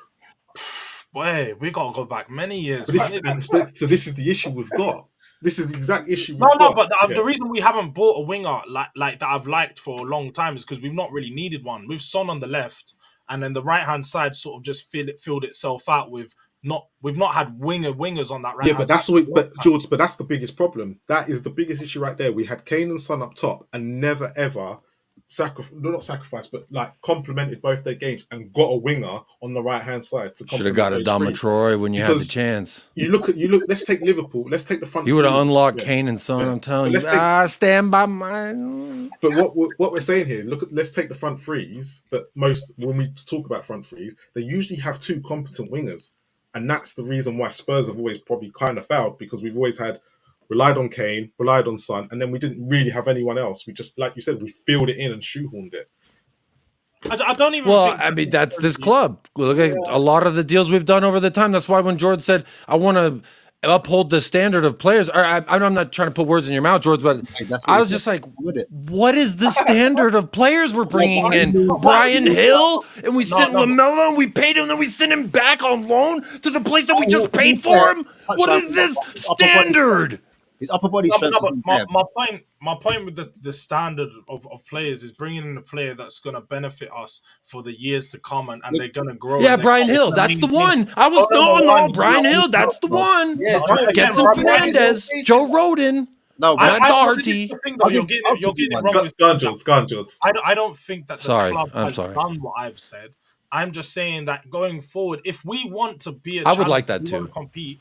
I want us to maintain a certain standard. We're not doing what we've done last year and making mistakes on Werner and Dragusin because we need players right now. So we're just going to sign players, and then fans are going to be like, just like when Werner come in, fans are like, "Oh, but we don't have a player like Werner. He's going to get assists. He's fast. He can run it behind. He's a profile we don't have." And it seems nice until it actually comes in. I don't know that anyone said that. George, quick question. I just want to quickly ask George this question before everyone carries on for a second. But if we're looking at, we've got Werner now. are we going to be able to get that top winger that you're looking for when we've still got players like Werner and Johnson in this team? We can't. I Because don't. No, but when you're we're saying top 12th in the winger, league. We're 12th in the league right now because we have these wingers. Can I add on to that? God. Would you? If Muani was to take us a step forward, take us back into Europa. I think if everyone if we were on a panel, we would all take Semenyo, right? Am I right or wrong? We'd all take Semenyo. Semenyo's good. He's decent. I mean, it doesn't move. No, I like Antoine Semenyo. He's been good for about 2-3 years now. Okay. I'll take him for Solanke. Mbeumo then. Mbeumo, right? Mbeumo I've wanted from day. Mbeumo.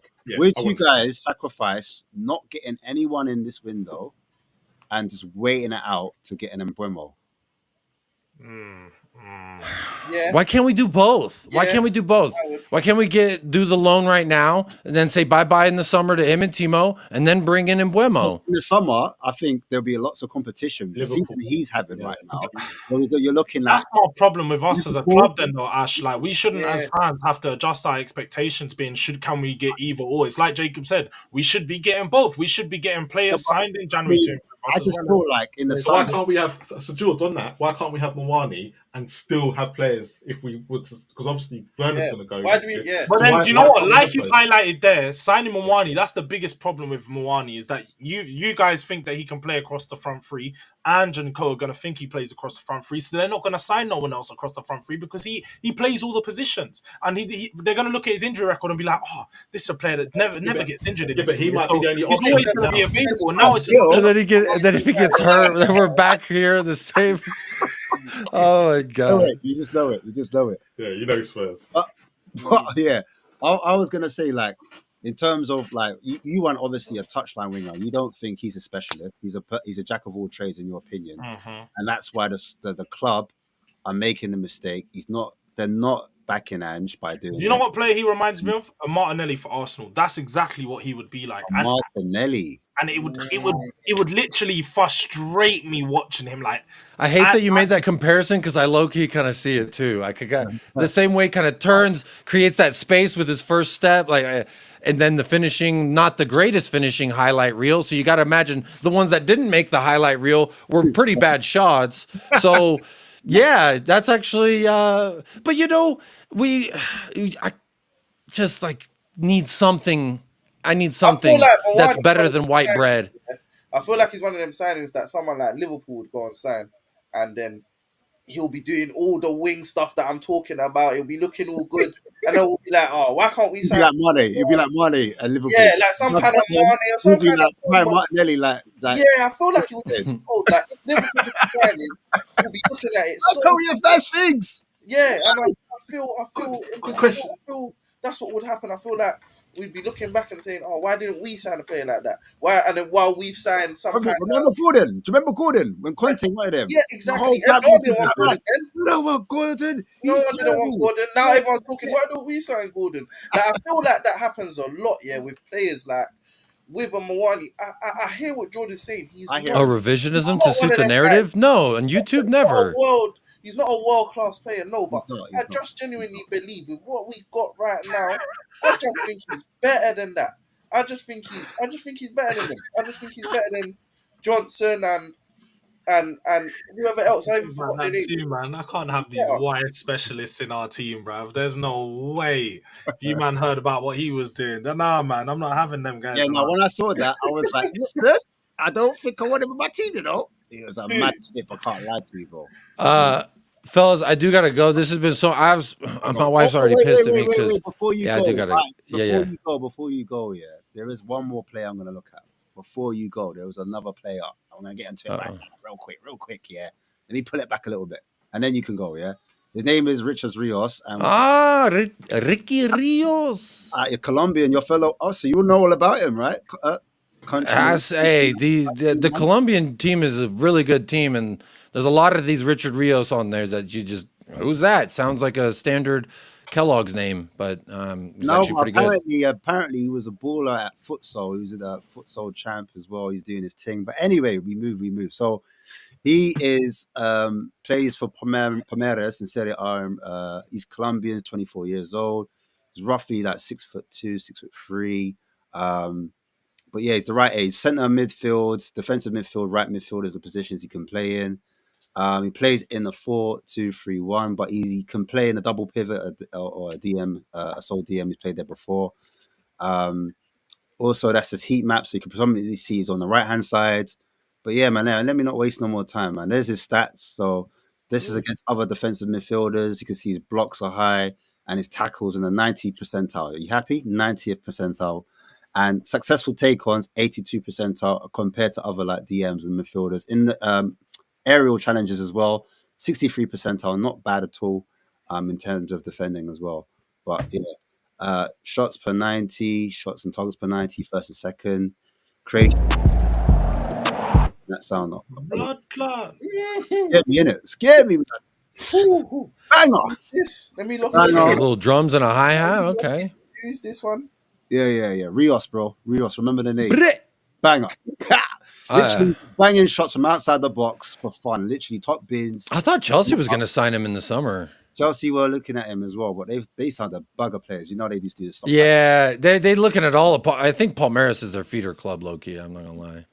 Progressive carries, again, really high in terms of carries. He's really there. So the numbers, the data's back him up. I did it against Johnny Cardoso, Benton Crow, sorry. Eswego is my guy. Douglas Luiz, obviously, he's looking to come back to the Prem. Apparently, hasn't worked out Juventus. I don't know if you guys want him or people think he's a flop. Maybe they don't want him. Edison, also from Atalanta, but you can see out of all of them, he's top from all of those players. Quick question: does Douglas Luiz come with Mrs. Luiz? Yeah, I don't know. Excuse me, Lehman. People be asking that. If that's the case, bro, sign him today. Hey, Jacob's missus doesn't mean that. He doesn't mean that. Jacob's missus. But anyway, She's still dealing with screaming kids. She can't hear me. She's with Amanda right now. Yeah. That's why she's pissed. She's like, get over here and help me with these damn kids. Successful take-ons as well. He's the best out of all of them in terms of carrying the ball. First touch as well is really good. But here is Tekers. There you go. Treading on the ball, little drag back there. Inside the box, little cut back onto his left foot. He's both-footed, by the way. Very South American. Very South American. Look at the half turn onto the right foot, onto the left foot. There he is, challenging, riding the challenge between 2 or 3 players. There he is.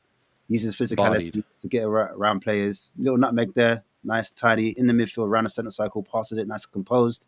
There is chopping back onto his right foot, putting man on the floor. There is a little half-turn pirouette. Getting fouled, of course. First touch again. I like that. Little dummy with using his body. Yeah.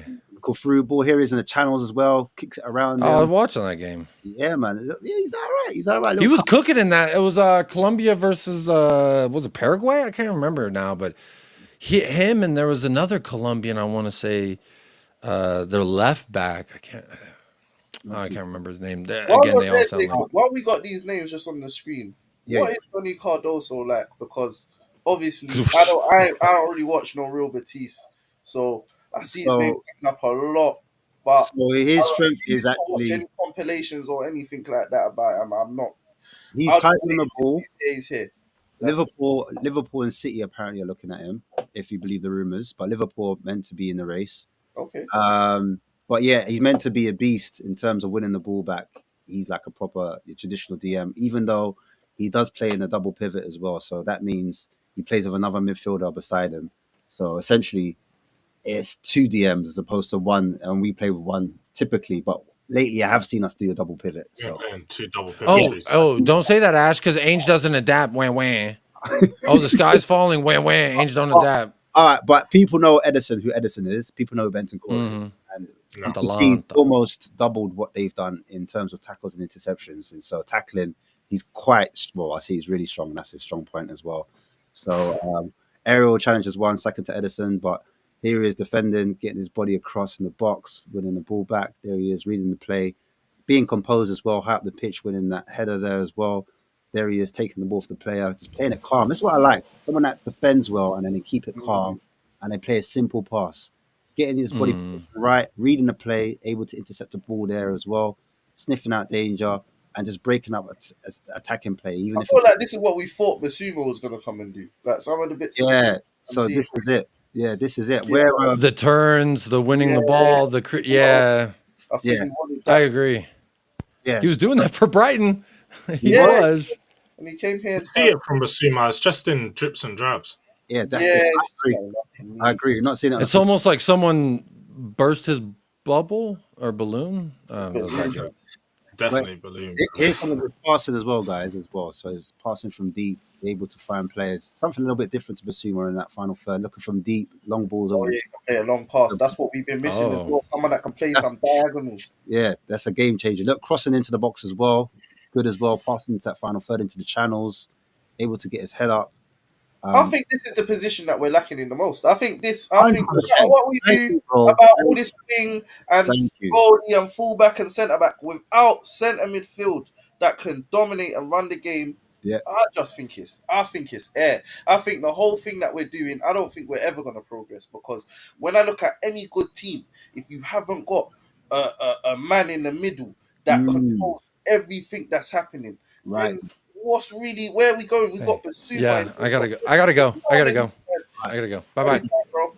Big up, All big these kind of guys, none of these guys are serious. None of these guys are guys that you put in the middle. When we was all right and we was doing well, we had Dembele and Wanyama in the middle. That's Them guys were controllers. Them guys could control matches. Them right. guys could control tempos. Them guys they were strong. They were dominant. I feel like without anything in the middle, I just don't know what the point of the wings are, because we got players that I'm saying, even a Brendan Johnson and them kind of guys, you can still utilize them. But sometimes I'm looking in the middle and I'm saying, fling that ball over to the right wing.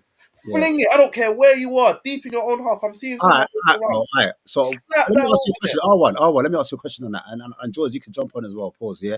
Listen, who do you play against Liverpool? Because we're playing Liverpool next. Obviously, Burville came off and he got the standing ovation. Would you start him, or would you say, nah, Basuma and Bentancur have to start in that midfield, knowing that Sarr is suspended and Madison's been suspended as well? Nah, you need to go physical in the midfield. You need to match Liverpool. They're going to have Gravenberch. They're going to have McAllister. They're going to have bodies in there. They're going to have quality. And the best thing we can do is have two guys in there that are going to constantly, let's be honest, Basuma and Bentancur are just straight up foulers, man. It's skullfuggery when they're in that midfield. So they're just going to be out there breaking up play, breaking down. So they're gonna get banned for the second leg. Like, I just feel like them somehow one of them two's getting banned for them. One of them two's not making it to the second leg. If they're both playing. Do you know what's mad? Yeah, do you know what's mad? Because I remember when we played against Liverpool at Anfield, Sarr, Basuma, and Bentancur, all three of them we played. Yeah, and our midfield looked so samey. No invention, no creativity, no industry, no power, no movement. They just look. Bentancur was just out of the game. I don't know what it was, and I was excited to see it because I thought, you've got the legs of Sarr, you've got the as you said, skullfuggery and the physicality and the duality of Bentancur and Basuma. But when they played against Liverpool, they just didn't really control that midfield. They couldn't really get the foot on the ball. They couldn't progress the ball. They couldn't carry it. They couldn't pass from deep. There was no invention. There was no creativity. None of them are forward-thinking midfielders. Yeah, that's it, bro. That's what I mean by samey, broski. Because it was like, bro, against Liverpool were popping it about, hold it. They were there to slow it down, when to speed it up. You know, they could make the pitch small, large. Like between like Curtis Jones was balling out in that game. Remember when we played them? Curtis Jones was doing Curtis Jones was a baller, and I look at Basuma and I just think, first, if I was to get into that free midfield anyway, I feel like even before I get to Basuma, like with Pap Sarr, I feel like Pap Sarr is a midfielder that I feel like he should be always used as like a utility kind of player. When I say utility, not because he's great at anything, but if we're playing a team that, for example, is gonna do a high press, that they want to pass out the back, they want to do things like that, I think Sarr's good because I think he intercepts very high. I think he's good at the high interceptions, winning the ball back in the opponent's half, things like that. I think he's got a lot of usage there. But I think if we're playing like a low block kind of team or a mid block kind of team, I think he's a bit kind of useless. Like, I don't really think he's somebody that's he's banned though anyway, so he's gonna miss that game. Yeah, exactly. So it's likely to be Kulusevski, you said basically he was ill. I feel like he's playing on one leg, like, at this moment. Like, I feel like he's played so much football on fumes, bro. that is showing, and I feel like versus Newcastle, I feel like his performance really wasn't that great, because I do actually feel like he's running on like a lot of his engine's low, like the lights are flashing now. I feel like he needs to take a little break. I feel like he needs to, not for this game. He does need to play this game. If I'm gonna be honest, yeah, with the midfield, I can't see a midfield that we play that is really gonna cause Liverpool trouble. Cause Liverpool anything. There ain't enough. And Kulusevski's just going to get marked out of the game as far as I'm concerned. You put Gravenberch and you double up with, you put a Szoboszlai on there to just help out. You put a Jones on there to just help out a little bit of McAllister. Any of these kind of players, I feel like they'll just come in and kind of condense him and kind of keep. All right, cool. So let me ask you this, you man, yeah. Like, where's their weakness? How do you see? Like, does anyone see us getting anything from this game? Do you know what I mean? Yeah, If we had, definitely could. You just have to target the fullbacks, so the spacing behind the fullbacks, and that's why I'm saying that you're probably best off starting someone like a Mikey Moore who can get at Robertson, because we've seen it in the past 4 or 5 games. On the right hand side, though. Most of the season, yeah, I know he's not best on the right hand side, but Robertson's been the weakest link in that Liverpool team. Every winger's doing Robertson at this moment in time. His confidence is shot, and he's just long past it. With Trent, I feel like he's going to leave spaces in behind, so you can utilize that space in play in a Sonny or potentially a Werner who you might see start, because he's going to leave those gaps. But on that right hand side, you want someone who can run at Robertson, because you can beat him and you're going to create opportunities. Yeah, I hear it. What do you think, Marlon? What do you think that if we're to get something out of it, that we need to hope that Liverpool change their starting lineup. Anyway, it's true, because we're not going to change the way we play. If Salah's not going to play, I don't think Salah's going to play. But if we look at it, they are just a better team than us, and we know it. And it's just going to be a case of we've got, unless we have learned anything from that 6-3 game, forget that we scored 3 at 5-1 was the true reflection of that game. do you think Man United, when they played them, obviously they got a point against them? Do you think they kind of roughed them up a little bit to the point? They went long. They sat deep and went long. You clearly saw the different sets of tactics. We're not going to do that. yeah, We're not going to exploit. Like I agree with what R1 and George just said. To get at Liverpool, you have to get a Robinson and Trent if he's going to leave space. But I've got a feeling it's going to be Conor Bradley, which is going to be a bit of a ball ache, because he's not the one we can get at. But we don't have the wingers, so we're a bit stuck as well. We literally, I'm just hoping. I'm hoping for some slight miracle that Liverpool don't turn up tomorrow. It's not the team that out of all three of them. Cool. So we're not. No one's expecting a point or anything else. Not a point, but a draw or anything else. I'll be honest. If we was to get a draw, I'm not gonna act like it's impossible. But I don't think we're gonna get anything. But I don't think it's impossible to come out of there. I don't think it's impossible for us to get. I just think I don't know where that goal will come from, though. I'm not saying I know how or what's gonna happen, but I just don't think it's impossible. Moore and Richarlison, are they going to be back for that game, or are they just going to be that? Richarlison, he said he's taking Richarlison's North London derby if he's going to be back. But for me, it's going to have to be better than the City game. We're going to have to play better than that to even get something.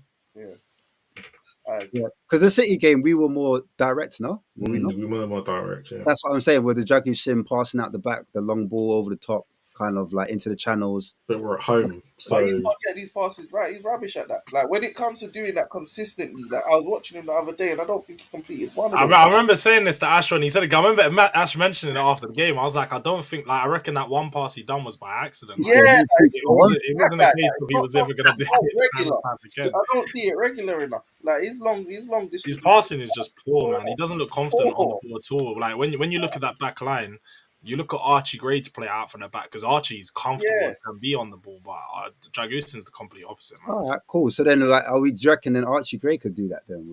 He can. He's got it in the locker. Does he get the? It's not Archie Gray on the ball that is the problem. It's Archie Gray's positioning as a defender. He has cost us goals in the last few weeks. No one will say anything because he's 18. But unfortunately, this is what happens when you've got a midfielder playing there.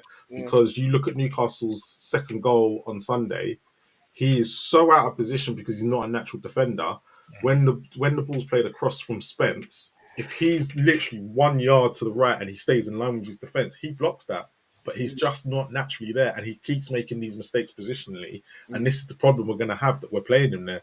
And But this this is is the other. the Ange problem again, because it's like, what would you do? Would you not just slap Alfie Dorrington in there? Someone that actually plays the role, because it's not an age thing. Because I know Alfie played a lot more football at a higher level, but he's younger than Dorrington as far as I know. So that second half had nothing to do with Spence going in the middle. It had the fact that it was balanced at right back and left back, because Reguilon was wanting to go on the outside, because this is the reason why Ange don't want him, because he doesn't want to invert, because he can't invert. He wants to more go on the outside.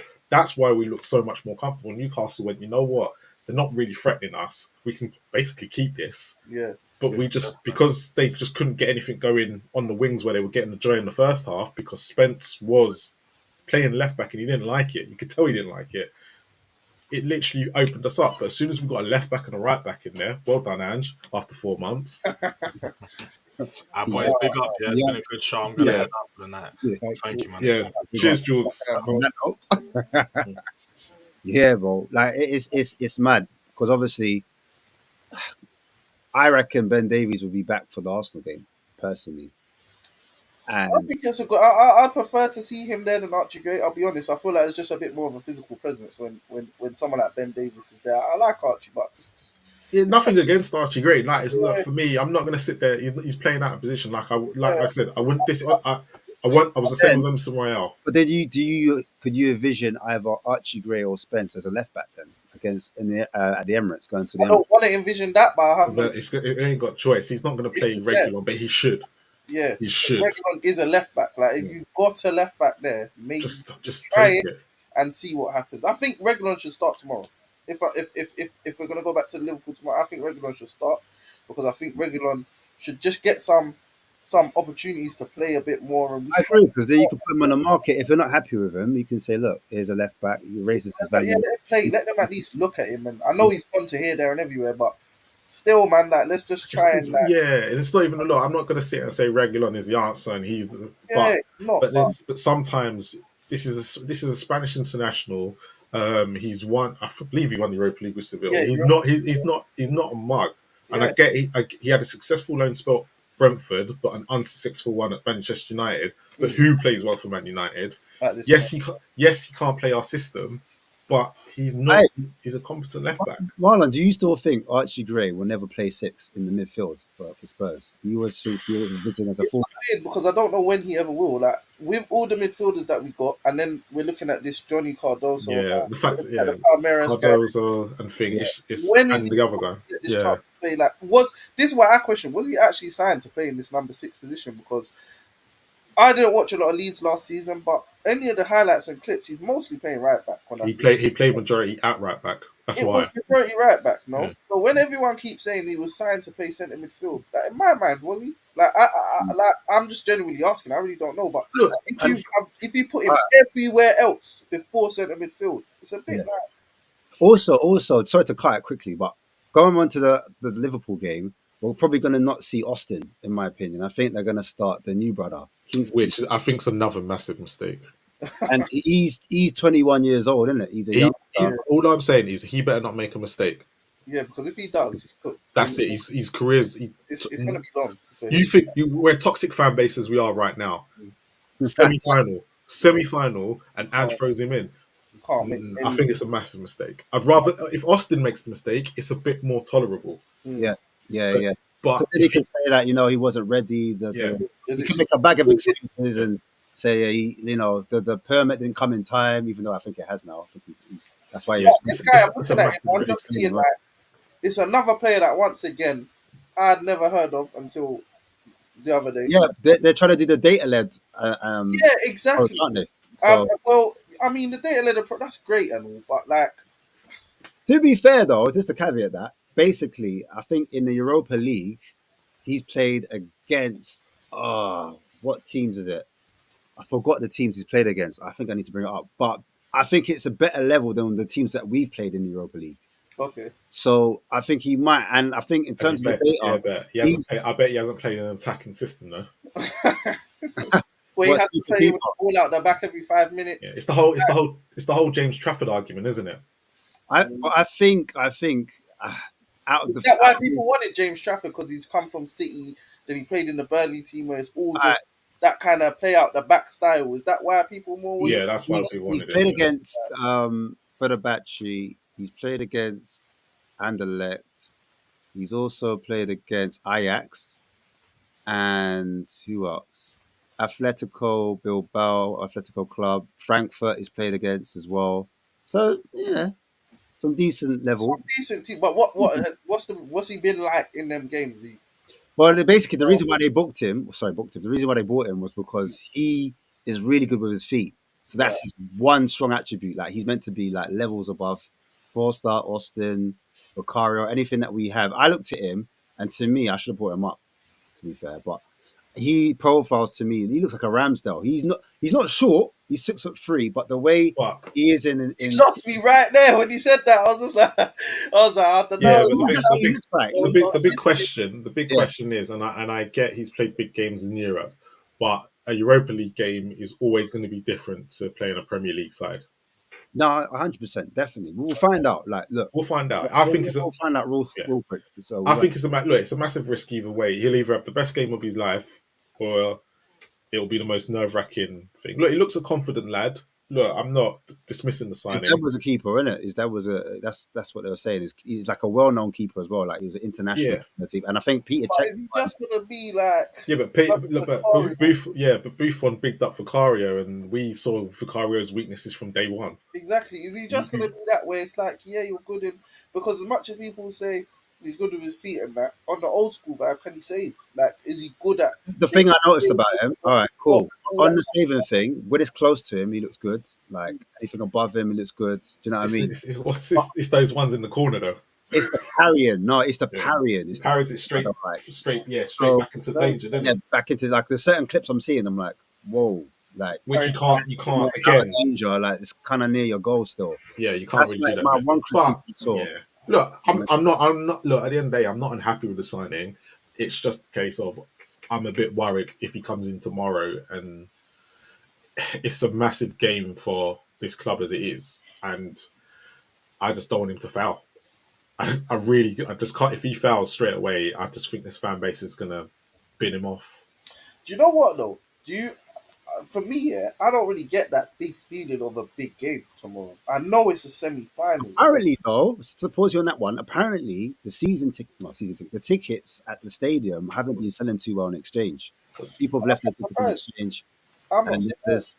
Even I know people that bought their tickets for 30 quid. Like, what do you two both see it as like as a big sort of? Is it like one of the? It's a big game for Ange. I think it's a big game to see where we're going forward.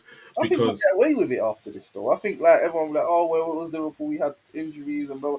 We'll just get away with it. Like this, the excuses are built in. Like I feel like for him to get to the end of the season, there's a lot of built-in things. Like there's a lot of. I agree. Excuses to fall back on that you can't really argue with. If we're to get peppered, though, if we get peppered, like, and people know, like, we're out of the cup at home, like, no way. Still like a 3-0, Yeah. Like, anything more than 3 is not going to be a good look. No matter what injury you've got. No matter what, anything past 3, and he's in dangerous waters.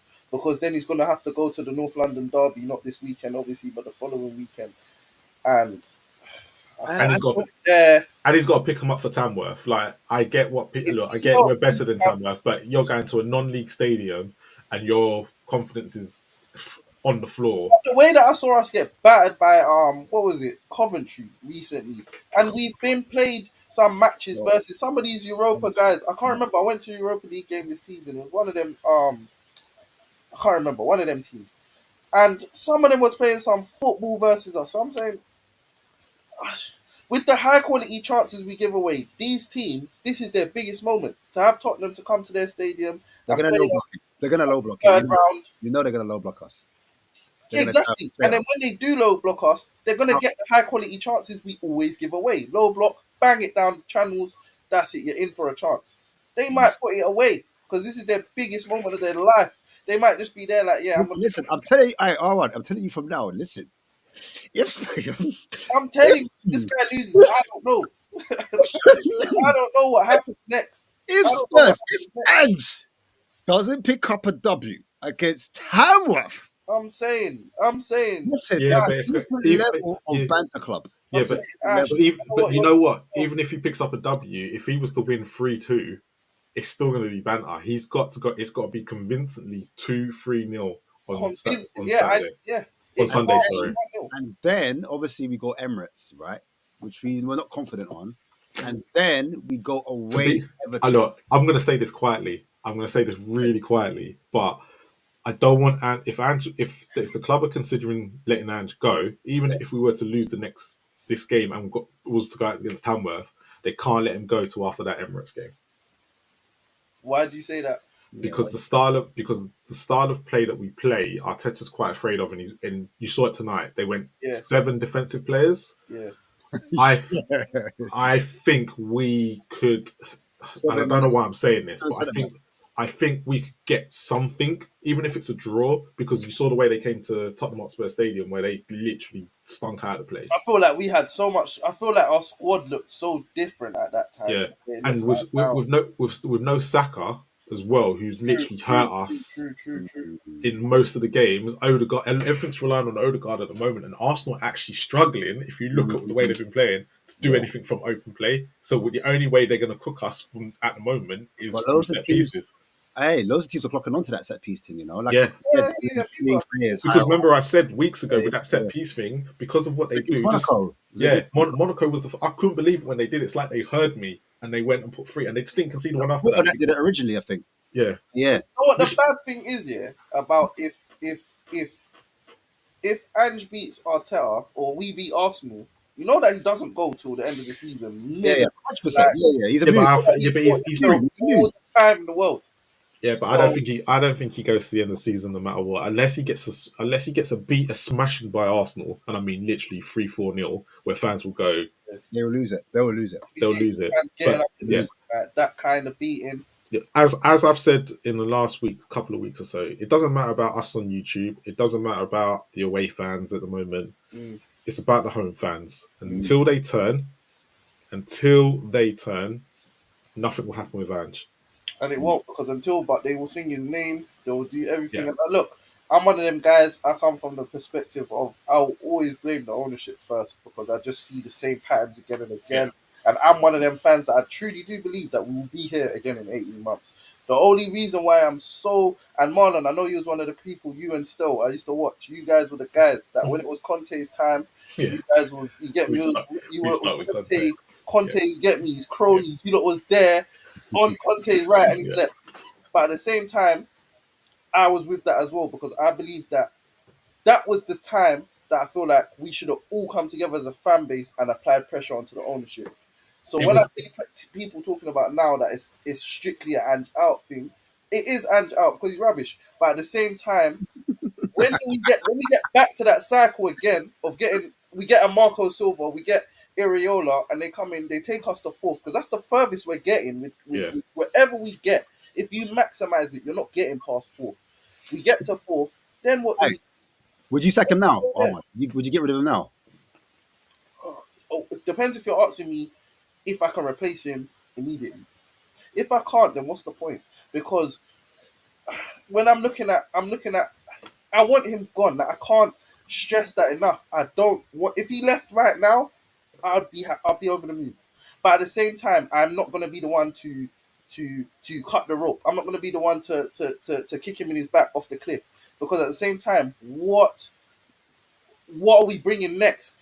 Is it going to be something worse? Because at the same, how did he even get here? Like, this is the things I look at. How the hell did Ange get here to begin? Remember, we were taking a long, long while to find a manager, as we always do. We always take a while. Scotland come in. Go on. I said this on Sabbath show the other day. Go on.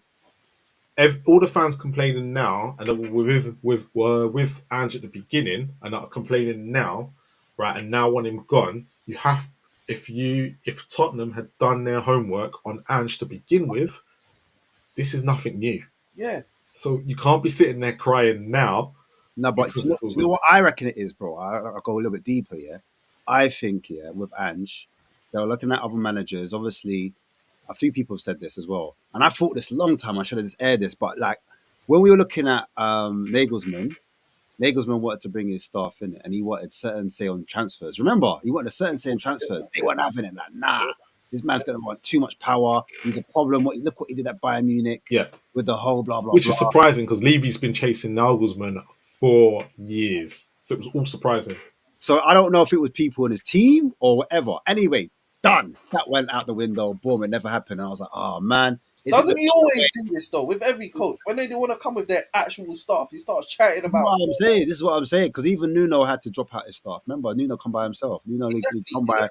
But now when Nuno's got his number 2, obviously start working. Then obviously after that, we were looking. Who we were looking at after him? We're looking at Slot.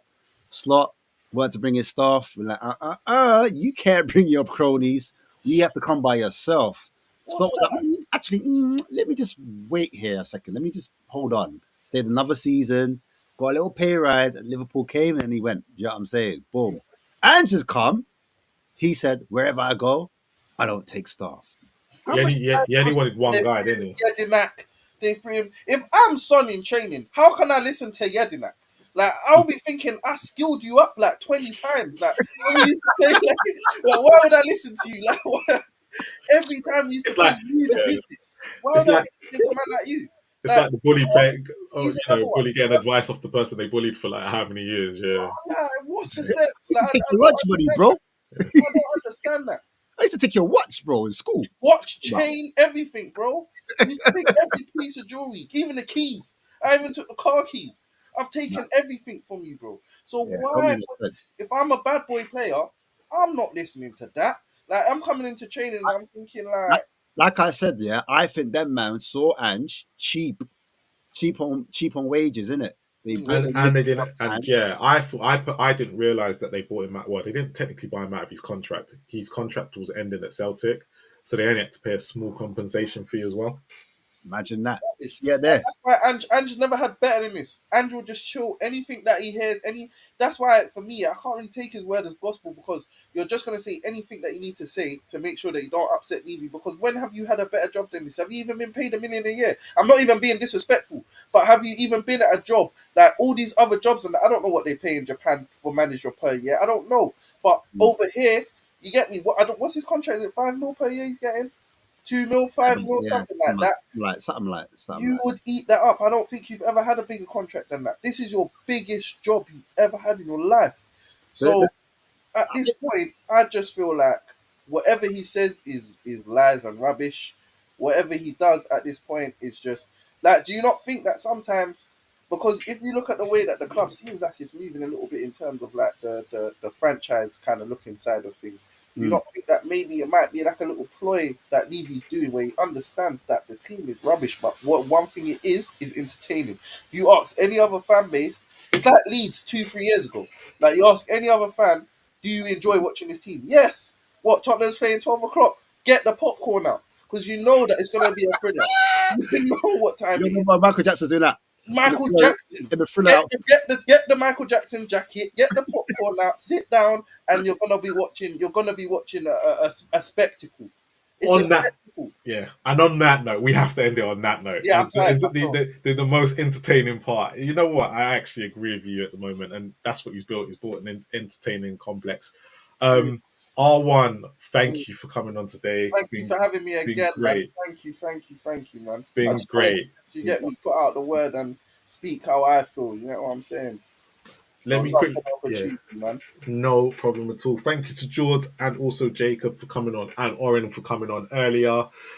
Just read out the super chats as well. Scott M. So this was basically I had a go at Scott M on Sunday because I was like, "Where's our super chat? You come on our show all the time, you don't give us none." So this is where the comments come from. Scott M. Thank you. I know me and you were going back and forth, but he's good to me. It's all love. It's all love. And actually, I used to look forward to when I did the match reactions and what Scott M was going to say to me. But big love. And we've also got a super chat just come in from JM. So that's my bro. Yeah, that's my bro. He's a Spurs fan as well, man. Love for the love. Big love. JM on, man. JM, man. Come on the show, man. Talk your stuff. Yeah, we're open. We're open. Open to all. Open to all. I big up to the cave. We need you back on, bro. Yeah. No, he messaged me. Yeah, he's for some. As soon as I might have to send him the laptop or something. No, it was as soon as we started. He couldn't hear us. Because beforehand we were talking to him man, and whatnot. I'll give him the router or something. Yeah, man, he needs something. Yeah, man. I have to pattern him up. But yeah, man, big up to everyone on the panel, man, that contributed today, man. Love it. R1, do you want to let people know where they can find you if they want to know your socials and stuff? You know what? I'm gonna have to send it to you lot in like some things you can put it in somewhere because I don't even know what my Twitter's called. I'll be real. Hold on, wait, let me look.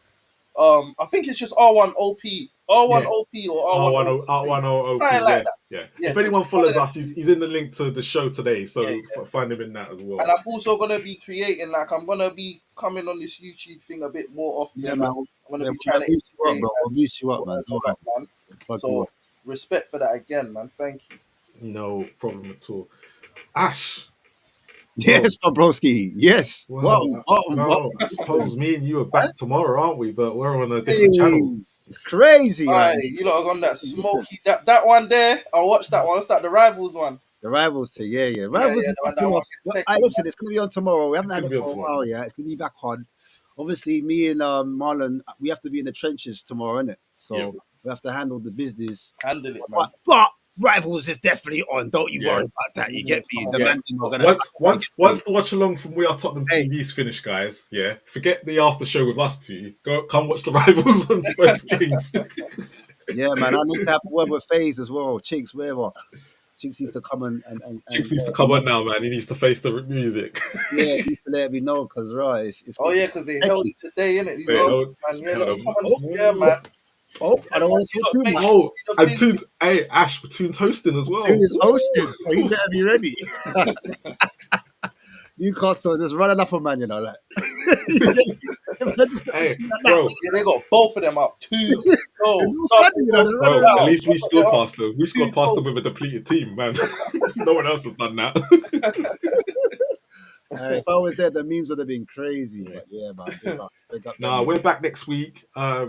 With it's a more tactical show next week. Yeah. I had the tactics board already, but obviously things ran out of time. We were talking. Actually, do you know what? Actually, let's save that for after the Gooner game. So you got Arsenal and Everton to do in one go. Yeah. Oh, yeah. We'll do it then because it's Tamworth next week, so we could do more who we're being linked with. So we'll do a link. We'll do a transfer one next week. Cool. There's a lot of defenders we need to look at. Right? Yeah, cool. So we're back next week. I'm back on Monday with VAR Court. If anyone wants to hear about VAR, tune in on Monday. And then Rivals is obviously back tomorrow and on next Wednesday. But as always, come on, you Spurs. Come on, you Spurs, bro. Come on. Peace.